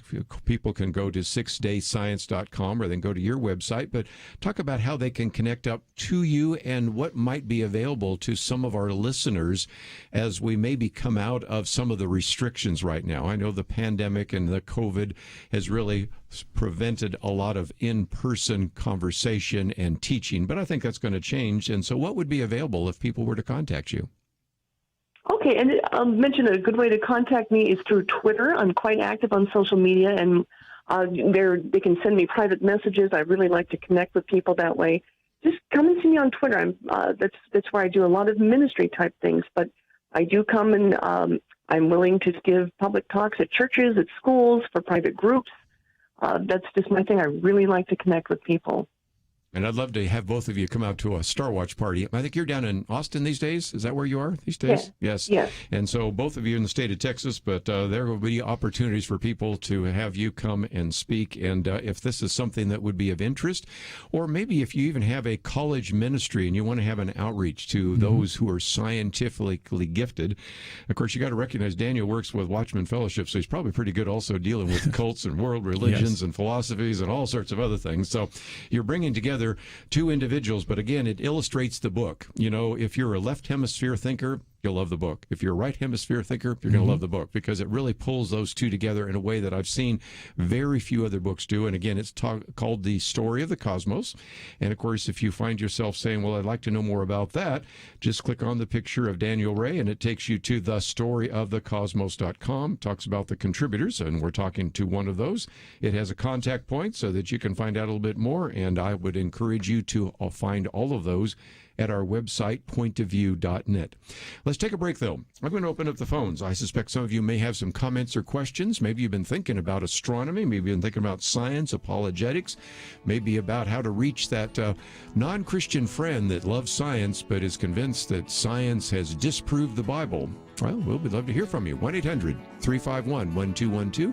Take a break. Be back with more right after this.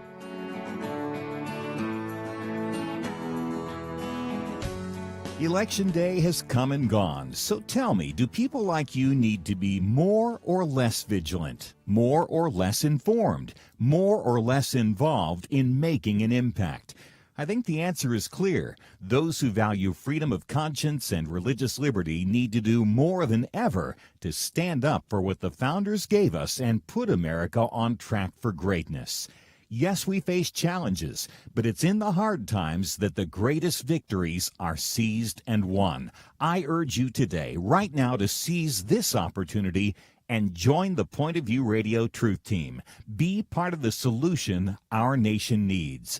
Visit pointofview.net/team or call 1-800-347-5151. The election is not the end of anything. It's another beginning. And when you join the Truth Team, you make it possible for millions of people to get the real news they desperately need and the practical marching orders that Kerby and the team at Point of View Radio give each day. Join us now in this critical moment. Pointofview.net/team and 800-347-5151. Point of View will continue after this.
You are listening to Point of View. The opinions expressed on Point of View do not necessarily reflect the views of the management or staff of this station. And now, here again is Kerby Anderson. Continue your conversation today with Daniel Ray and Dr. Sarah Salviander. And if you would like to join us, that number is 1-800-351-1212. Daniel, I thought it might also come. I mentioned Watchman Fellowship, but the last time we had you on, we were talking about this Christian atheist book club that you have. And that is still available. And even if you don't live in Dallas, where you can attend it live, you can watch it. I believe, don't you have Frank Turek coming on, Dr. Frank Turek? We do. I've known him forever, so it's amazing that you got him on. Well, just before the pandemic, we were going to have Frank come to Arlington and be live and in person. Right. And since the pandemic, we've not been able to meet in person, but we've just resurrected the book club in October on Zoom. And we've had wonderful participation from people that from all over. A very respectful couple of conversations. We've had Gary Habermas in October, and we had an atheist, Seth Andrews, in November, and we're going to have Dr. Frank Turek in December. Yes, and so again, you have both atheists and Christians asking questions, and you go back and forth. You have an atheist, and you ask them questions, a Christian asks them questions, and they're very fair questions and very congenial. Irenic might even be a good word to use, that is the case. And so I just wanted you to know that's another connection to Daniel Ray as we were talking about Watchman Fellowship and, of course, the story of the cosmos. But just before we get to Sarah, because I want to ask her about black holes. I did want to ask you, I did mention the issue of science and Christianity. And I was thinking back in the 1980s, Dr. Norm Geisler, I think you know who he is, and I co-authored a book called Origin Science, and we had a whole set of chapters in which we pointed out that almost all the founders of what we consider the modern scientific method were they were all theists, and most of them were Christians. So we have a world today where they're saying, well, if you're a scientist, you can't be a Christian. And of course, that was one of the big questions I think Sarah had in her mind. But we have created a false dichotomy between science and Christianity, haven't we? I think when you hear this, a lot of times from skeptics today, a lot of people are younger and don't recognize or are unfamiliar with the rich history of science in the West. You go from Kepler and Brahe and Newton and Galileo, and then you go into the 20th century with James Clerk Maxwell and Robert Boyle back in the 16th century. The tradition of science in the West began with natural philosophers who were Christians, who had at least a minimally theistic worldview. And science really began in earnest with this idea that the universe is intelligible, creation is intelligible because it was created by God. And so there really is the idea of this conflict really reveals more of an ignorance of the past than it is any sort of real systematic conflict that exists between theology and science. Yes, and again, the so-called new atheists are trying to even perpetuate that. Well, those were people in the past, and now we know so much more. And actually, the more we know about the fine-tuning of the universe, I think it goes the direction the atheists didn't expect. But Sarah, we've got to ask you a question. You're an expert on this idea of black holes, or at least you've studied it more than anybody sitting around the table, and they are fascinating. And can you tell us a little bit about what you do in some of your presentations when you talk about black holes? Okay, you speaking about my presentations to the general public? Sure, because we have pretty much a general public listening right now. Sure. Well, my main thing is to talk about not only how fascinating they are, they're literal holes in space-time. Is just something goes in there, it effectively leaves the universe. But also, they've gotten a bit of a bad rap through movies and TV and the popular media. And to talk a bit about how black holes are, to try to rehabilitate them, that they're actually kind of like Aslan the lion. They're not safe, but they're good. In my particular area of research, I study supermassive black holes in the cores of galaxies, and it very much appears as though they serve an important role in regulating how big galaxies can get. And tying this in with the fine-tuning thing you're talking about, you don't want galaxies to get too big, because otherwise you're going to have a really difficult time having life, as we have on Earth, arising in that kind of a scenario. So black holes as being regulators of galaxy growth, I think that's pretty neat. And just to point out to people that they're not monsters, they're quite benevolent things. You just don't want to get really, really, really close to them. Oh, I'm sure of that. One of the things that, and I've only written occasionally on things like intelligent design, but one of the things I discovered one time is somebody did some calculations that maybe answer the biggest question, Sarah, that a lot of people have, and that is, why is the universe so big, given the fact that we're just on one planet? And if you work out the math from what I understand, and I'll trust those of you that know this a lot better than I do, the universe has to be almost this big in order for it to be habitable for human life on this planet. So talk about that, because the more we learn about the fine-tuning, the more we see that there is a creative and loving God, and the heavens really do declare the glory of God, don't we? Yes, absolutely. And that's something that my students, when I was teaching astronomy, would express, concern that how do we even matter in a universe this size? And I would explain to them that, yes, the universe does have to be vast.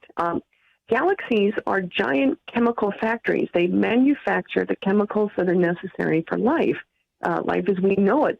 And without galaxies, as these hosts for billions of stars, and these stars that generate these heavier elements out of the most basic elements like hydrogen and helium, you've got to have them the size that they are. You've got to have these galaxies spaced the way they are in order to have the kind of interactions that you need. And so really, the universe is grand, it's gigantic, it's beautiful, but it's really the size that it needs to be in order to produce life that is, human life. So really, people should take quite a bit of comfort from that, I think.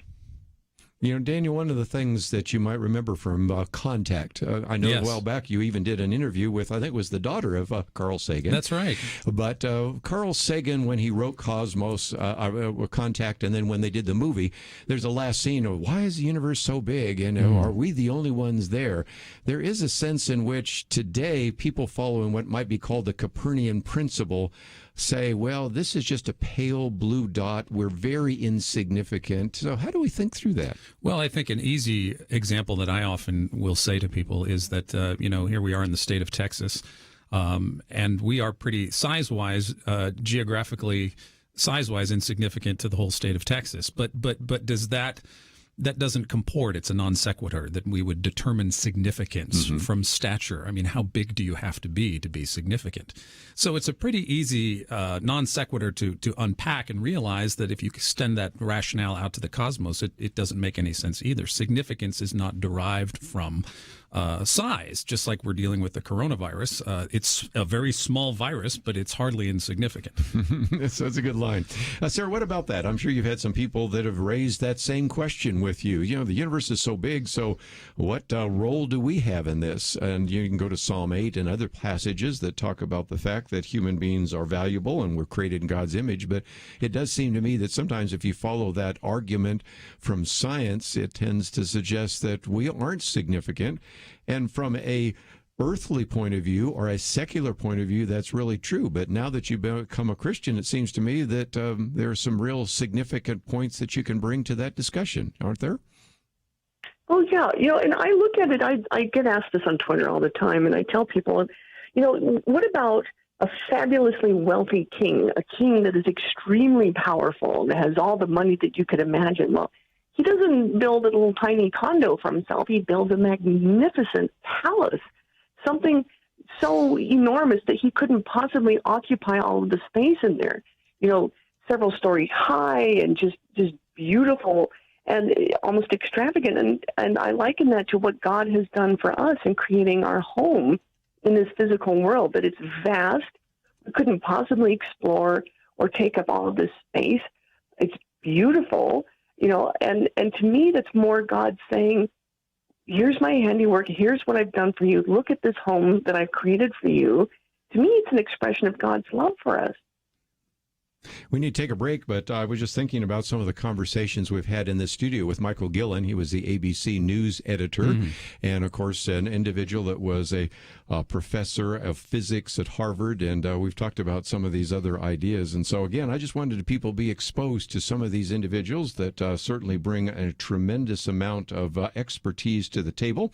But when we come back from the break, we'll get into a couple of other issues real quickly, and then one more time I'm going to mention some of the links links so that you can connect up with Daniel Ray and Dr. Sarah Salviander.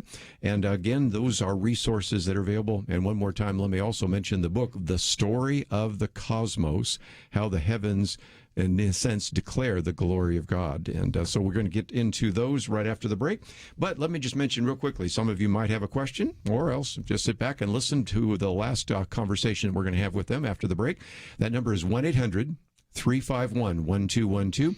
The websites that we are mentioning are all on our website, pointofview.net, and we'll be back right after these messages.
Now, back to Point of View, your listener-supported source for truth. For a few more minutes, and you might want to get something to write with because we want to give you some of those links. Most of those are pretty easy to find on our website, pointofview.net. And if you find yourself saying, well, I'd like to know about the book, The Story of the Cosmos, published by Harvest House, you might be able to find it in your local bookstore. I have seen it in some bookstores, but if nothing else, we have a link there. There's also a contact point, so you can obviously connect up with Daniel. And, of course, he's with Watchman Fellowship, so you can go to Watchman Fellowship and find it there. But hopefully now you've had something to write with. The Twitter post, the Twitter handle is very simple. It's Sarah's name. It's Sarah Salviander. Okay, so it's at Sarah. You know how to spell that, I would think. Salviander. Salviander. Even if you can't remember that, we do have her website, and it's spelled the same way. So you should be able to find some of those connections. And a couple of you are wanting to join the conversation, so we'll get to that in just a minute. 1-800-351-1212. But Daniel, let me come to you real quickly, because we've kind of previewed this as being science, faith, and apologetics. How does this fit into this area of apologetics? Because you are using that every day when you're talking with atheists. It's your book club. You're dealing with that when you and your colleagues are addressing various cults and religions. Apologetics is really important. We need to know how to defend the Christian faith. Yes, it just begins with what the scriptures say in 1 Peter 3:15, that we give a defense. It's like the Greek term is a legal defense with gentleness and reverence. Why do we believe in the God of the Bible? Why do we believe in Jesus of Nazareth and what he has done for us on Calvary? And so what apologetics is like a good pair of glasses. You know, a good optometrist and good ophthalmologist will make the glasses or your contacts fit so that you don't even really know that you're wearing them, but they do help you to see clearly. And so apologetics is like a good pair of spectacles where we do all the good work and we try to show you. It's a lens by which we give you clarity about how the world fits together under the penumbra of Jesus. And so apologetics includes all of those things: art, music, history, philosophy, literature. It's an all-encompassing, holistic view of how the heavens and everything else fit together for the glory of God. And I love the book that you have, because it's a good example of pulling all those things together, because you really want a comprehensive worldview. Now, I recognize that some people know science better than they know the arts. Some people know the arts better than science, but it was fun to see one book where you pulled it all together, and you brought a C.S. Lewis scholar with an astrophysicist. Yeah, and that's so fun. Pretty amazing kinds of things. Sarah, let's talk about that, because since you have become a Christian and since you have developed a curriculum, you've recognized the importance of apologetics. And Lee Strobel has been in this studio and been on the phone with us many times. And so certainly you have benefited from his case for Christ and the case for the Creator and all of the rest. But it seems to me that we need apologetics now more than ever in the 21st century. What are your thoughts? Oh, absolutely do. The days of just saying, relating your personal experiences and saying, you just need to let Jesus into your heart. I don't think that's as effective anymore. We're in an information age, a scientific age, where people are under attack more than ever for their faith. And really, we've got to explain rational reasons for why we believe, scientific reasons to answer these tough questions. And unfortunately, I encounter some Christians and even pastors who think that this is somehow going to diminish faith, but I think it's quite the opposite, that when you give these rational reasons for people to believe in God, to believe in Jesus, that it can only strengthen their faith, or even in the case of seekers, bring them to faith as it brought me to faith. And one of the things I was just thinking about, Daniel, that when you were working with us at Probe for a while, we had done a survey years ago of the born-again millennials. But our most recent survey, and we've spent a lot of money on this one, that Steve Cable, who you knew, is actually analyzing, is a study that it looks broadly at the so-called nuns. And those would be the people that actually call themselves atheist, agnostic, or no preference. And I haven't necessarily looked at all the research, but I'm pretty sure from other studies done by the Barna Research Group that when you ask those individuals why you're not considering Christianity, a sizable number of them will probably say, and I haven't looked at all the surveys yet, so I'm just guessing, but I can see from previous surveys, probably said, well, because I'm a scientist or because I took science classes, I'm convinced that science completely has disproved Christianity. And what we're trying to do today is say, no, it hasn't. Well, a perfect example through the book club, when we were meeting in person last year, we had a gentleman come to the club who was struggling with his faith, and we were talking about the story of the cosmos as our book club for the month. And what happened, even in the course of that evening, was a revelation that he could consider science and Christianity in a way that he had not perceived before. And I think a lot of the nuns that you mentioned, Kerby, especially the younger generations, their profession of nunness, if you will, whatever label they want to wear, in relation to science, I think, as I said earlier, is a a neglect of the past and a neglect of a knowledge of the history of how Christianity and science have grown up together in our culture. And so as we're struggling with the political issues in our culture as well, that there is this dearth of historical knowledge about how these ideas work. And that was the aim of our book, is to get people to thinking that we're not talking about something new. We're talking about something that's been around a long time. We are just re-engendering, firing up the conversation again, and hopefully people will see things and begin to take interest in the past and to see how it dictates the future. As we get closer to Christmas, I'm thinking that's the kind of book you might want to buy for that father or father-in-law, uncle, neighbor, coworker that's saying, I'm a scientist. I believe in facts. I believe in rationality. So this whole faith thing just doesn't make any sense to me. So, Sarah, that's one of the reasons why I wanted to point people to your website. Also, one of the reasons I wanted to encourage people that they might want to schedule you to come and speak, because you have a real opportunity to talk about how your work in science really, in some respects, led you to a belief in God. So talk about what is available when they land on your website. All right. Yeah, the website, and I have to confess that I've neglected to write any new articles in a few years because my focus has been more on lecturing. I'm writing a book on how to defend yourself against the most common scientific attacks against Christianity. But what they'll find is a number of articles that address several of these very common sort of objections to Christianity that are what I call science-flavored, because they're not really based on good, solid, accepted science, because what I've come to discover is that the very best science really is highly supportive of Christian faith, and I hope that that's what people will take away from visiting my website. When your book is done, you have an invitation to be on the program. And if nothing else, Daniel Ray can say I do a pretty good job of the interview, and I don't put you on too much. But Daniel, just before we run out of time, what's available on your website and how can people contact you? Okay, if anybody wants to get a hold of me, I speak or telescope or stargazing or talks about the book or science and Christianity or the universe.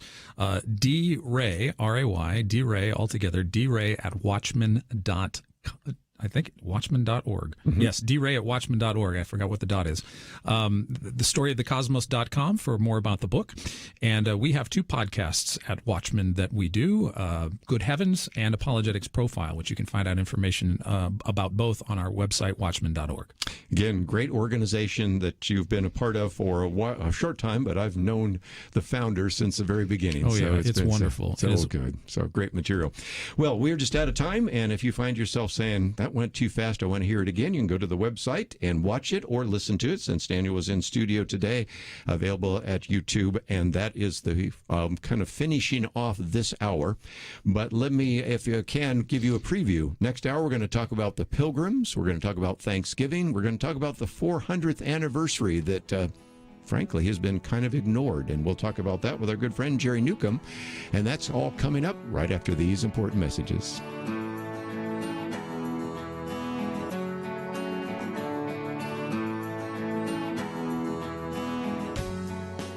Having civil conversations about important issues seems to be harder and harder. Various media outlets tell people what they should believe, why they should be outraged, and getting people to actually think, well, it can be difficult. Whether it's the gospel, tax issues, social policy, or just about anything else, you need to have solid information and clear thinking to address the hard issues. You need God's truth applied. And that's what you get in less than 2 minutes with Point of View's Viewpoints Commentary, a daily resource to help you be informed and think through the things we need to be talking about. It is free and will arrive in your inbox each day when you visit pointofview.net/signup. Sometimes we know we should say something, but we're silent because we're not quite sure what to say. Viewpoints Commentary can help you break the silence and change the narrative. It can make you a more equipped agent for truth. Get your free subscription to the Viewpoints Commentary at pointofview.net/signup. Pointofview.net/signup. Point of View will continue after this.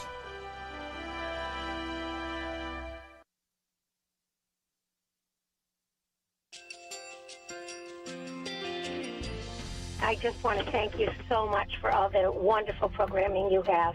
You're just absolutely fantastic. I recently started listening to Point of View, and I really found it interesting because of the different subjects you cover. Thank you for that. I really appreciate everything that you do in keeping us informed. Thank you, Kerby, for everything that you have been doing. I appreciate all the work that you're doing, advocating for the Word of God. Thank you so much. Point of view, I think, is absolutely necessary because it's a Christian perspective, a biblical worldview perspective, and receive very current, up-to-date information about what is really going on, week to week in our culture, which is changing so rapidly, and yet it's morally sliding backwards. Yeah, I'm just, first of all, I thank you guys. Y'all's program is wonderful, and enjoy it every day. I learn so much every time I listen to it. Point of View Radio Talk Show.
Hi, this is Kerby Anderson. Each day we take on the tough issues and provide a biblical perspective to them. The topics we cover are wide-ranging.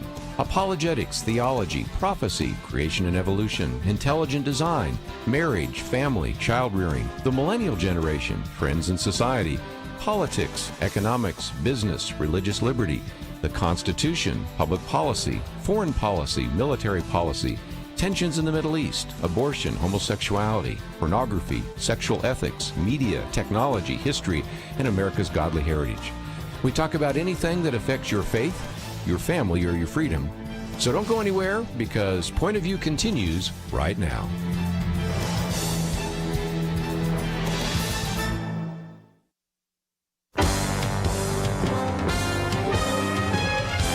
Across America, live. This is Point of View.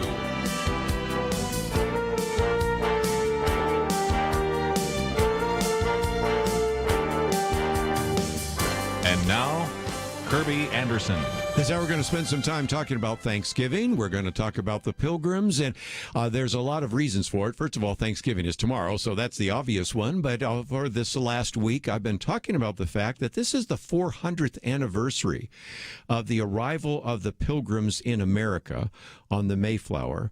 And if you go back in history, say the bicentennial of that, where Daniel Webster spoke, or you look even 100 years ago in 1920, when you had the president and the vice president and Henry Cabot Lodge and others all speaking at that event. And then now we can't even hardly have anybody talk about it. And I will give credit to Senator Tom Cotton, who last week actually went into the well of the Senate and spoke on that issue and then was criticized for it. So there is a real need to educate all of us, but especially our children and grandchildren, because they are not getting the full history of the Pilgrims. And so that's why we wanted to spend this hour with our good friend, Jerry Newcombe, who is the author of more than 30 books, many of which he's written with Dr. D. James Kennedy when he was alive, such as What If Jesus Had Never Been Born? Certainly one of the books that we have talked about more recently with him is the book American Amnesia. And, of course, he has a radio program in which he's interviewed so many different individuals. But I thought I'd also let you know that there is this video documentary put together by the Foundation of American Liberty series on the Pilgrims, and we have a link to that, as well as a link to Jerry Newcombe's website. So, Jerry, always great to have you on the program. Oh, thank you, Kerby. Great to be with you. Talk about, for just a minute, before we get into the history of the Pilgrims, the almost complete rejection during this time of the Pilgrims and the history of the Pilgrims, because we're starting to see perhaps more and more now the influence of other kinds of revisionists, whether it's the 1619 Project, whether it's the attempt to completely revise American history and to instead accept the ideas of Howard Zinn's A People's History of the United States. We've moved from a time in which one of the most significant historical events was the bicentennial, 200 years after the Pilgrims' landing, or 300 years after the Pilgrims' landing. This time it's 400 years, and we hardly hear anything about it. There's something wrong. Yeah, there is something wrong. And there's a quote from Karl Marx along the lines of, if you can remove a history from a people, if you can remove their history, then you can change them to what you want them to be, something to that effect. And boy, is that true. Howard Zinn, whom you just mentioned, who wrote that book, A People's History of the United States, 1980, sold more than 2 million copies, very widely distributed, read in the schools and so forth, basically gave us a Marxist interpretation, revision history of America. And you wouldn't know, when you read something like that, you would think, well, why would people risk their lives from these other countries to try and come to America to maybe get a shot of what we enjoy and take for granted here virtually every day in America? I mean, we have a lot of problems in this country, but still, there are a lot of people in this country that would love to come here and experience what we have. And we honestly, if you pull back the cobwebs and you look back at the historical information, you see, boy, the Christian faith played a major role in so many of the positive aspects of our country, and the Pilgrims were a significant early chapter in that process. Well, and again, you've written about so many times these very important issues that look at our history. And if nothing else, one of the things I always like to point people to is a book that you wrote with David Gibbs, One Nation Under God, 10 Things Every Christian Should Know About the Founding of this Country. But of course, you've also talked about the fact that we have a book that really was the reason for our history, and that's the Bible. So when we talk about this, there is a real need, not only in the public schools, but this is something I'd love to hear your comments about, Jerry, even sometimes in the Christian schools and some of the Christian colleges, we aren't necessarily even there teaching the godly history of America, and that's a concern to me. I agree with you. And it's funny, I know that you did some graduate work or, at Yale, right? Was it postgraduate work? Or? Sure, and at Georgetown also, which was in the whole area of American government, so that's true. Right, and both of those schools have Christian origins in their own way. I mean, Georgetown, obviously founded by Catholics in the late 1700s. Yale was founded in 1700 when 10 congregational ministers stood around a table in Connecticut, and they donated books. They said, I donate these books for the creation of a new school. And the purpose of the school, of course, just like Harvard and Princeton and Dartmouth and so forth, all these different schools were founded by Christians in order to, in most cases, to train future ministers of the gospel of Jesus Christ. That certainly included Yale. I talked to Dennis Prager, in fact, about the Christian roots of America and, the Judeo-Christian influence and so forth in our country. And he said, as an example, Yale, to this day, has the Hebrew words, the umun, the thumen, which means the lights and perfections. It was the Hebrew words that were on the breastplate of the high priest in the Old Testament. And Prager says, do you know how immersed you have to be in Hebrew to know those words? And yet to this day, that's on the insignia of Yale. But we have forgotten all this stuff. And I think what George Orwell talked about in his novel, 1984, where he had this nightmare vision of the future where the history would be rewritten by, those in charge, and they would control the present, and therefore they would control the past, and therefore they could control the future. And I think that's something that's happened. The history books of America have been erased or have been rewritten, and God has been erased. But God and the Christian faith played a key role. I mentioned Yale a few moments ago. There is a good thing that Yale does to this day. It's called the Avalon Project. If you just go on the internet and you can see documents, original documents that were critical to the founding of America. And by the way, they have documents that go back hundreds and hundreds of years, including, for example, the Magna Carta, 1215. So all these key documents in Western civilization, but many of them relate to the early founding of America. And the Pilgrims, of course, they wrote one of the critical documents, the Mayflower Compact, which ended up, in some ways, many historians say this culminates ultimately in the Declaration of Independence and the Constitution.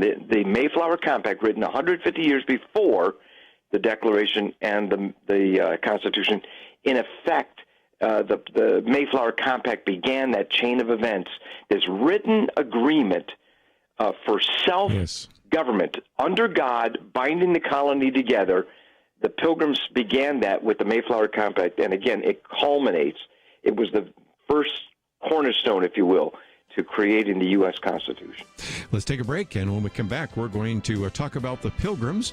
Also, we have a link to the website, jerrynewcombe.com. You can find out about the television programs and the radio programs. All that coming up right after this.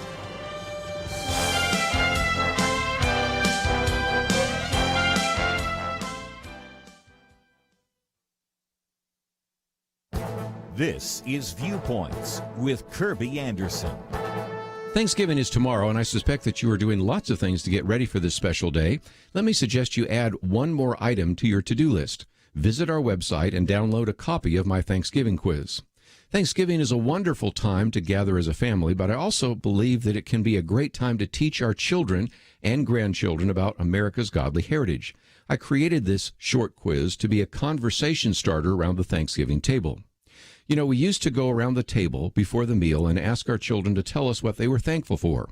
After a few years of hearing about how they were thankful for their cat, their doll, their video games, I knew we needed to do something else. The Thanksgiving quiz was born out of that frustration. It has 19 questions and answers on the Pilgrims and the Mayflower Compact, as well as some questions and answers about the Christian heritage of America. Who were the Pilgrims, and why did they leave Europe for America? Why did they celebrate Thanksgiving? What is the Mayflower Compact, and why is it significant? What lessons did the Pilgrims learn about work and even free enterprise? How did the Christian faith influence America?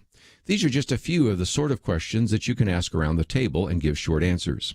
Perhaps it is time to recapture the importance of Thanksgiving. On the bicentennial celebration of the landing of the Pilgrims at Plymouth Rock, Daniel Webster declared the following: "Let us not forget the religious character of our origin.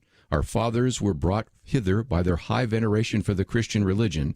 They journeyed by its light and labored in its hope, and they sought to incorporate its principles with the elements of their society and diffuse its influence through all their institutions, civil, political, or literary." It is my hope that this quiz will help your family see the importance of Thanksgiving. I'm Kerby Anderson, and that's my point of view. For a free copy of Kerby's booklet, A Biblical View on Loneliness, go to viewpoints.info/loneliness. That's viewpoints.info/loneliness.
You're listening to Point of View, your listener-supported source for truth. Once again, if you'd like to join our conversation, 1-800-351-1212. Talking about the Pilgrims, talking about Plymouth, talking about religious liberty, and certainly talking about Thanksgiving. And you may remember that I read this column by Jerry Newcombe earlier, in which he talked about the fact that 400 years ago this month, a weary band of Christians from England came ashore in New England after a grueling 66-day voyage aboard the Mayflower. And the Pilgrims came for one purpose, actually spelled out in the Mayflower Compact, for the glory of God and the advancement of the Christian faith. And Jerry, you talk about in this column that we've read previously, but I think, again, we can point people to it, that when the Constitution was finally written 150 years later, the first thing that was added to it were the Bill of Rights, and the First Amendment of those first 10 amendments had to do with religious freedom. And yet, as we talk about so often with Kelly Shackelford on Friday when he joins the roundtable, or you can find the most recent PragerU video where Jerry, again, we see that Kelly Shackelford is talking about all of these threats to religious liberty. So here you have the Pilgrims coming to this country, coming to this continent, and as a result wanting to establish religious freedom. And now religious freedom is under attack like never before. Yeah, it really is amazing. To put it in a nutshell, America was founded by Christians, for the most part, for the purpose of religious freedom, which they then extended to everyone else. And today, Christians are finding their religious freedom, our religious freedom, being curtailed. And we see it, for example, in abuses related to dealing with the COVID crisis. That okay, abortion clinics are fine; they're essential services, supposedly, according to these liberal governors. But churches, they're non-essential. They can be shut down. They should be shut down. And there was even, I'm sure you know about this, of course, the Supreme Court decision, Nevada versus Sisolak or something like that. I'm sorry, Calvary Chapel v. Sisolak out of Nevada. And in that, unfortunately, the Supreme Court ruled against the church, but there was a brilliant dissent from Gorsuch where he said, in no world does the Constitution favor Caesar's Palace over Calvary Chapel in terms of being able to, for Calvary Chapel to do its thing. I mean, Congress shall make no law respecting an establishment of religion or prohibiting the free exercise thereof. Those are the first words, the opening words of the First Amendment. The first part is known as the Establishment Clause. It was historically understood there should be no established church, like the Church of England was the established church in England. There'll be no Church of America, so that this Church of America, let's say the Presbyterian Church or the Anglican Church, the Episcopal Church in America, would be able to dominate all the other denominations. They wanted it. They wanted religious liberty. So that did not mean banning God from the public arena, which is essentially what a lot of secularists have done with the First Amendment. They distorted it, including some bad Supreme Court decisions, many years ago that we're still dealing with the negative impact from those decisions. But bottom line is, religious freedom is what America is all about, and it ought not to be curtailed as our freedom. As Kelly Shackelford's organization, even their own title says it all. First freedom, or first liberty. That's exactly right. America's first liberty is religious liberty. Jerry Newcombe with us, and you can go to jerrynewcombe.com. First of all, you're going to see the television programs. The most recent one, America's Godly Roots. The one before that, Attempts to Rewrite American History, as well as the Bogus 1619 Project. Also, What a Nation Forgets God, very relevant to the conversation we had yesterday with Dr. Erwin Lutzer on his book, We Will Not Be Silenced. And then, of course, all sorts of interviews, radio interviews on Vocal Point, including some individuals that are featured in this video, which is kind of a who's who. Eric Metaxas and John Eidsmoe and Oz Guinness, Cal Beisner, David Gribbs, Dennis Prager, Paul Jewell, Bill Federer, Rob Gregg, and all sorts of others. And so for just a few minutes, let's give some history of the Pilgrims. And one of the things I love about the video is that you take us back to England, because most people know they came in 1620, at least we hope they do, although I don't even know how much school children know that.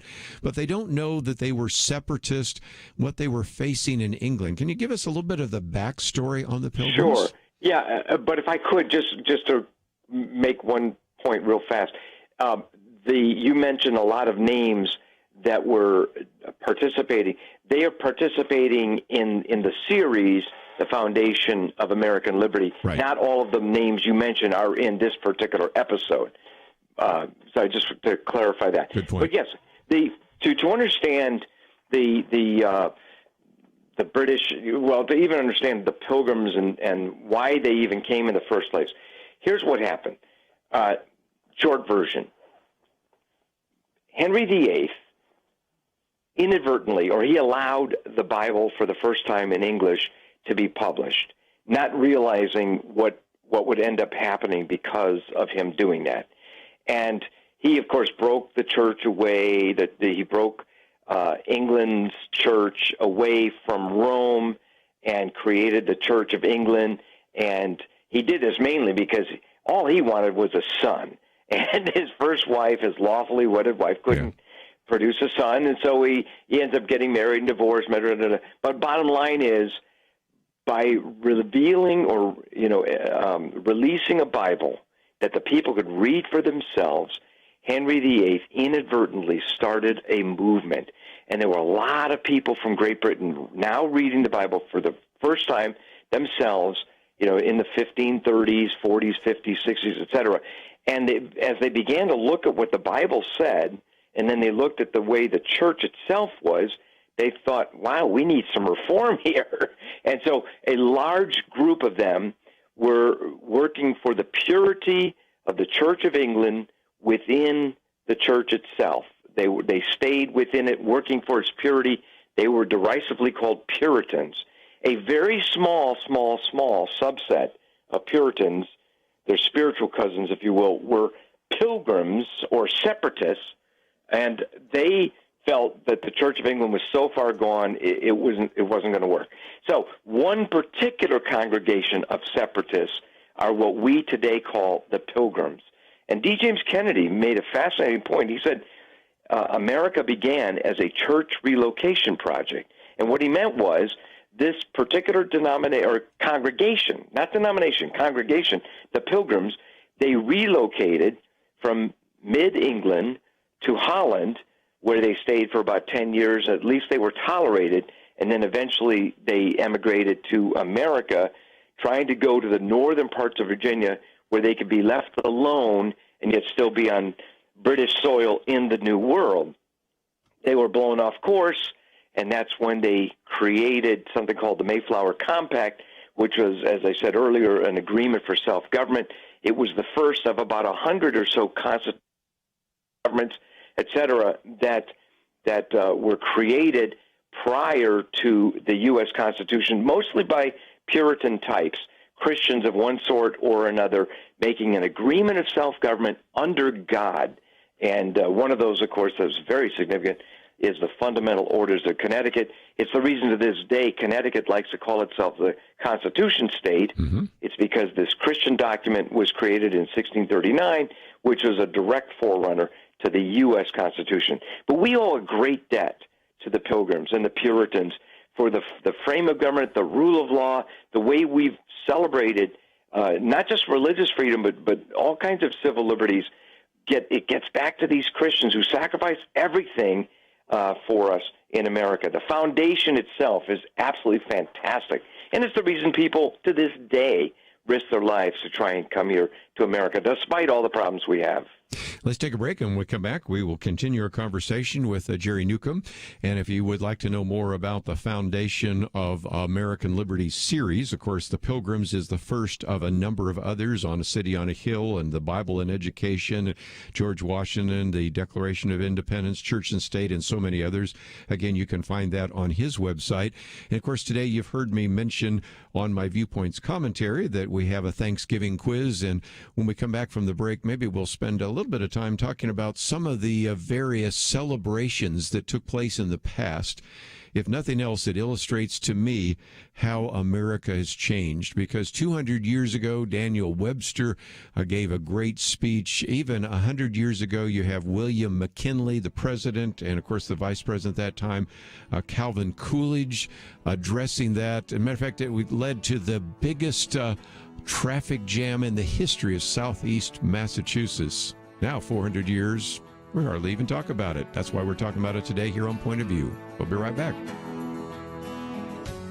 Election day has come and gone, so tell me, do people like you need to be more or less vigilant, more or less informed, more or less involved in making an impact? I think the answer is clear. Those who value freedom of conscience and religious liberty need to do more than ever to stand up for what the founders gave us and put America on track for greatness.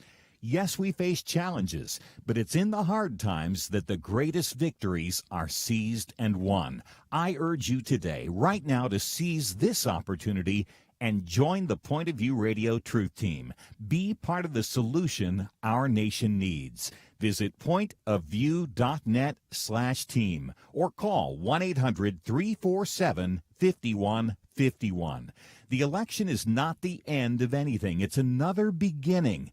And when you join the Truth Team, you make it possible for millions of people to get the real news they desperately need and the practical marching orders that Kerby and the team at Point of View Radio give each day. Join us now in this critical moment. pointofview.net/team and 800-347-5151. Point of View will continue after this.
are listening to Point of View. The opinions expressed on Point of View do not necessarily reflect the views of the management or staff of this station.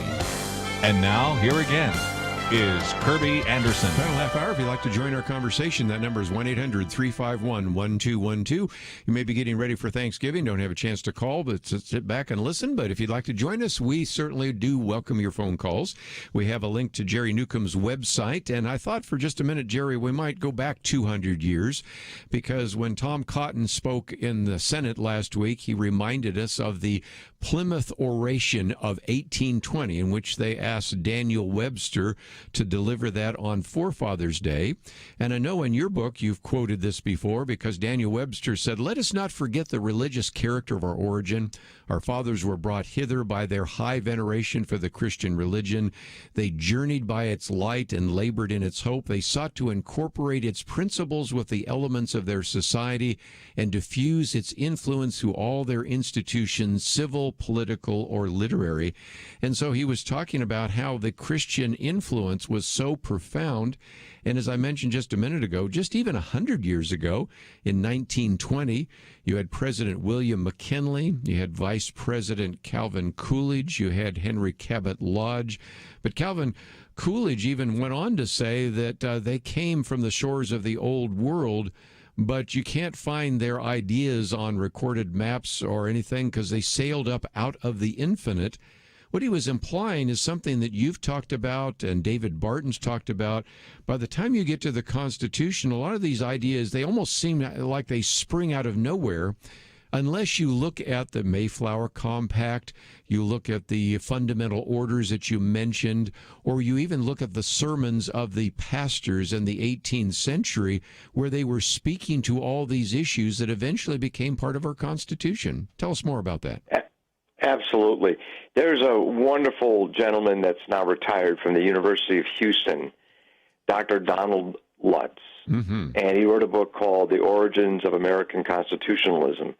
And I interviewed him many years ago for D. James Kennedy Ministries, used to be called Coral Ridge Ministries. But anyway, he said that when you trace back the U.S. Constitution, you really kind of, to understand it, you have to look at the state constitutions.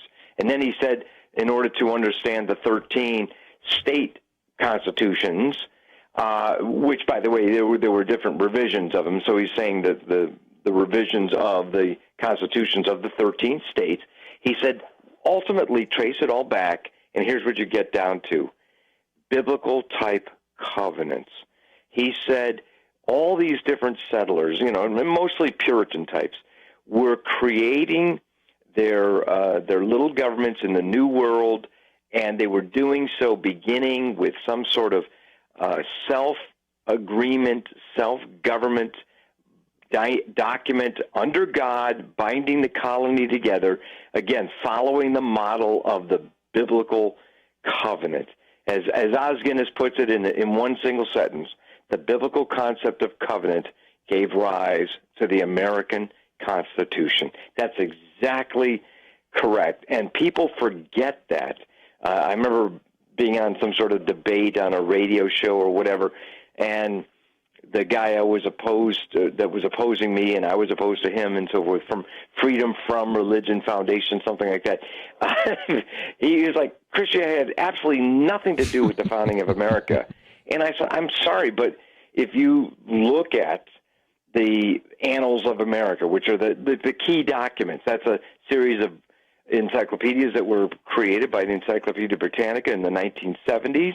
It's about 20 different volumes, and volumes 1, 2, and 3 deal with the settling era and the founding era of America, 1, 2, and 3. You see the Christian faith is all over the place in all these different key documents, like the Mayflower Compact. We've mentioned it multiple times, but let me just quote a little bit from it, just off the head. It begins, "In the name of God, amen. We whose names are underwritten, having undertaken a voyage for the glory of God and the advancement of the Christian faith, ... do covenant and combine ourselves into a civil body politic." They were creating this agreement. Now, just to give some quick history here, the Pilgrims, as I said earlier, were a they were part of a particular congregation. But in order to be able to do this voyage into the New World, they had to have some hired hands who were part of the Christian mission of the Pilgrims, but they weren't part of the particular congregation that the Pilgrims, were in. Again, the Pilgrims were a particular congregation of separatists. But they had to hire, for example, Miles Standish, who was their policeman and their military man all rolled into one, their bodyguard, etc. And they had to hire John Alden, who was a cooper maker, in other words, a barrel maker, specialist in that. And so they had to have these people, but they weren't necessarily parts of this congregation. Well, the Pilgrims were blown off course. And because they were blown off course, and they ended up in what they were aiming for, the northern parts of Virginia at the time, that would have been about where the Hudson Bay is, they ended up realizing there's no way we can sail further south. Here we are in Cape Cod. We had no intention to land here. The government patent that we received permission for from England to create our settlement, it doesn't exist. So they created an agreement for self-government, had the men sign it before a single foot was stepped on the new land. They did that so that there would be no mutiny. None of the hired hands could say, we're out of here. We're not under your jurisdiction. So this really was a fantastic development, and it's the beginning in world history, of this, basically, of what becomes the United States of America. It's through the rule of law. It was like what the Great Britain did in 1215 with the Magna Carta in 1215, then jumping ahead to 1688, I believe it was, with the Glorious Revolution. The English Bill of Rights was written then, maybe 1689. But anyway, bottom line is, in the American experience, what they were doing, it was creating these Christian settlements using biblical type covenants. Now, I almost sound like a broken record, but you think, Kerby, how important the Constitution is to America. I mean, even liberals are talking about, well, it's a woman's constitutional right to terminate her pregnancy. In other words, the Constitution means something to everybody, professedly. I mean, they claim that when people are sworn in. What are they sworn in on? Well, they're sworn in on the Bible generally, but they're sworn to uphold what? The Constitution. I mean, it's critical to everything, and it's a wonderful gift, but it was basically bequeathed by these Christian people, and I think it needs to be recognized as such. And I might just mention, too, that some of the other people you've quoted over the years would be like Paul Johnson, who wrote The History of the American People, and he would say the same thing, or George Bancroft, who wrote The History of the United States of America. These were influential. I might add one more. We've got this little booklet that we've made available, a biblical view on the patriot preachers that were preaching that in the 18th century. So it is really impossible to say that Christianity wasn't important in the founding of this country. But I thought maybe after we come back from the break, we might talk about some of the lessons that the Pilgrims learned. And again, the good news is that William Bradford actually wrote that down. And so one of the things that we can talk about after the break are not only the political and religious liberty lessons, but the economic lessons, because as you pointed out, they did not have a charter for where they landed, but they still were required by the backers to actually put everything in the common stores. And as a result, it sounded a little bit like something Karl Marx talked about later, and that is that each one was supposed to produce according to their ability, and then each one would actually draw from those common stores according to their need. And so there was a real concern that kind of almost a primitive form of socialism was established in the Plymouth colony, but as a result, it wasn't working very well, and so they learned the lesson of the free market. So let's take a break. When we come come back, we'll have Jerry kind of address that issue as well. If you find yourself saying, okay, I really want to get some of this information, let me again encourage you to simply go to our website, pointofview.net, or you can go directly to jerrynewcombe.com. What you're going to find there are just incredible resources that he has put together. It has all sorts of columns that he's produced over the years, his books, also his radio ministry, his television ministry, and don't forget, we also have a link there to speaking. You may want to have him come and speak for you at a particular event, and so we wanted to let you know that that is available as we come out of some of this lockdown and the pandemic. I think he would be a great speaker for you to have as well, but if you'd like to learn from him in terms of all that he does on television and radio and all the books, it's all available at the website pointofview.net. But what about this idea of taking everything into the common stores? The Pilgrims learned early on that maybe a free enterprise system works a whole lot better. So we'll talk about that with Jerry Newcombe right after these important messages.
Now, back to Point of View, your listener-supported source for truth. Back for a few more minutes with Jerry Newcombe. And again, if you want to connect up with him, we have those links on our website.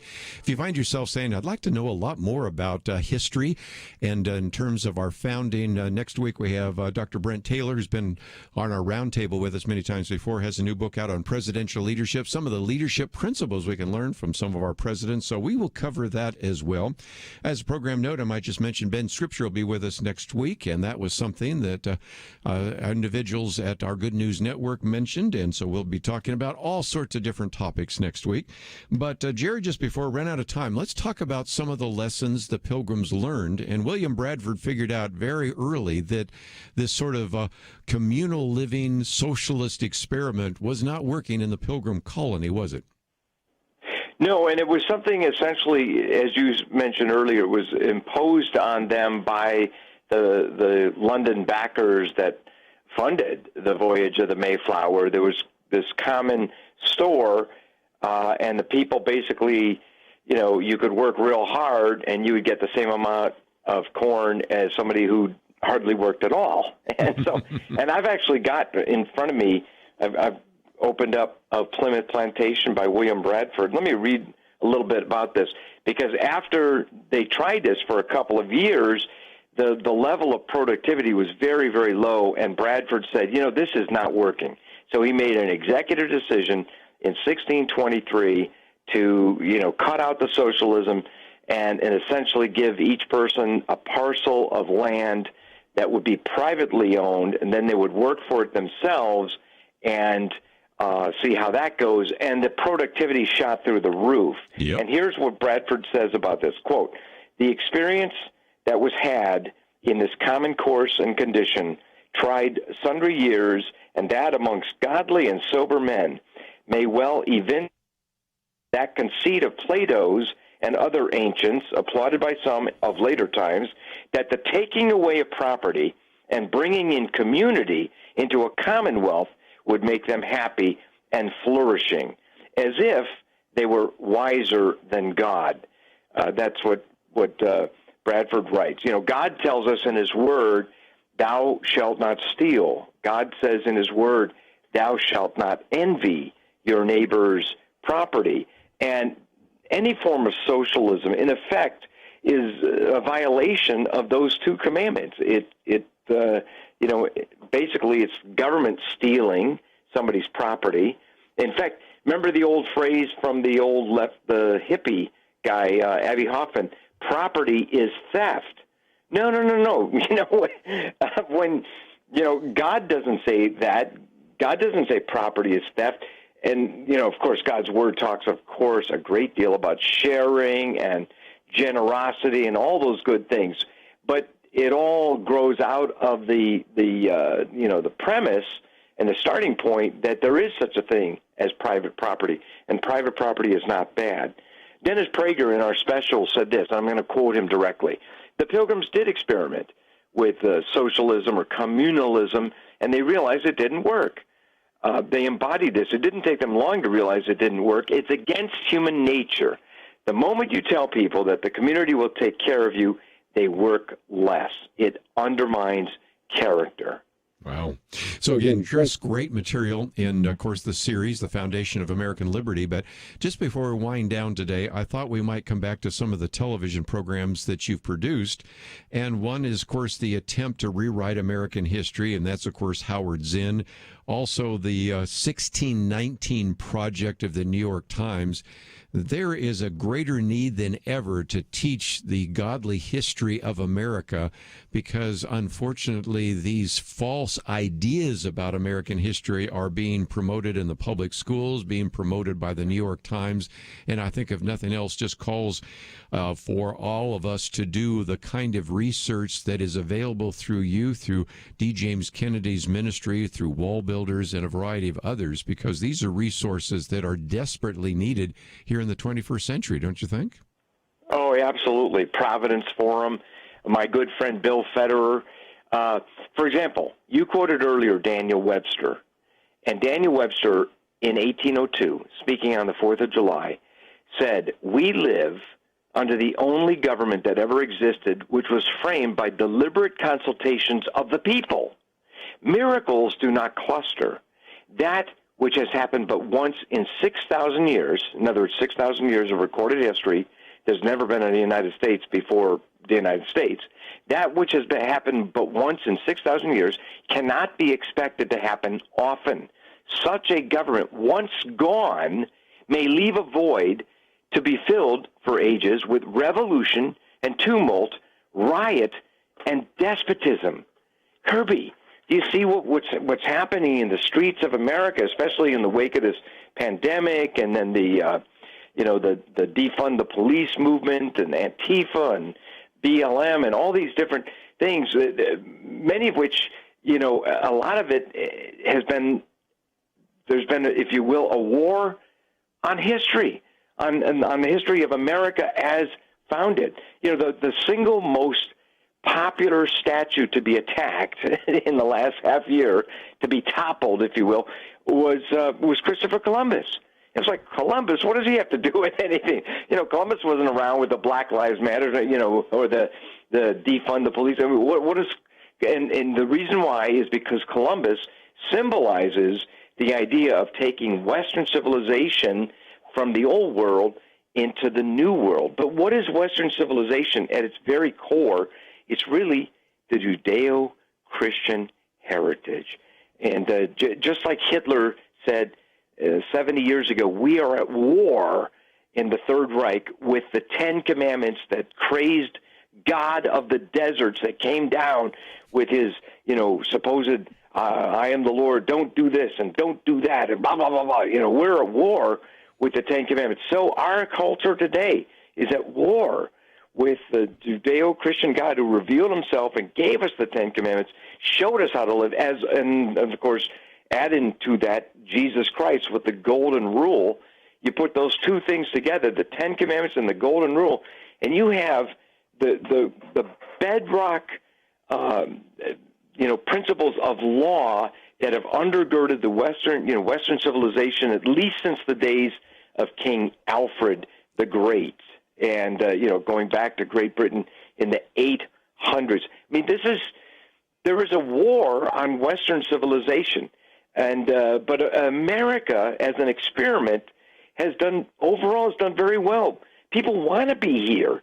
So these people that are trying to change America, in effect, what we're going to end up with, if they are successful, and I pray that they're not, but we're going to end up with a situation where you basically have the brown shirt mentality. The brown shirts mentality, Hitler and his minions, they were able to basically beat people up if they didn't agree with the Nazi program, and so, it's a terrible phenomenon. I mean, Goebbels, Hitler's propaganda minister, said history is made in the street. And that is a very frightening quote when you consider what's been happening in America for the last half year. Let me again, just since we're almost out of time, mention that we have a link to Jerry Newcombe's website. You can find his books, you can find the television programs, the radio, and most importantly, you can find out more about this video if you'd like to get a copy of the Pilgrims or all the others that are part of the Foundation of American Liberty series. And Jerry, thank you for being with us, and happy Thanksgiving. Yes, happy Thanksgiving to you. Thank you, Kerby. God bless. We are simply out of time, but let me mention that the next 2 days you're going to hear tapes. We will actually be with our families and encourage you to be so as well, but be safe as you gather with others to celebrate our Thanksgiving weekend. And then on Monday, we're back on live, and we have got some really good programs then to actually begin as we move into December and our new year. But certainly want to thank Andrew and Steve. Have a great weekend. Have a happy Thanksgiving. See you back here on Monday. Having civil conversations about important issues seems to be harder and harder. Various media outlets tell people what they should believe, why they should be outraged, and getting people to actually think, well, it can be difficult. Whether it's the gospel, tax issues, social policy, or just about anything else, you need to have solid information and clear thinking to address the hard issues. You need God's truth applied. And that's what you get in less than 2 minutes with Point of View's Viewpoints Commentary, a daily resource to help you be informed and think through the things we need to be talking about. It is free and will arrive in your inbox each day when you visit pointofview.net/signup. Sometimes we know we should say something, but we're silent because we're not quite sure what to say. Viewpoints Commentary can help you break the silence and change the narrative. It can make you a more equipped agent for truth. Get your free subscription to the Viewpoints Commentary at pointofview.net/signup. pointofview.net/signup. Point of View is produced by Point of View Ministries.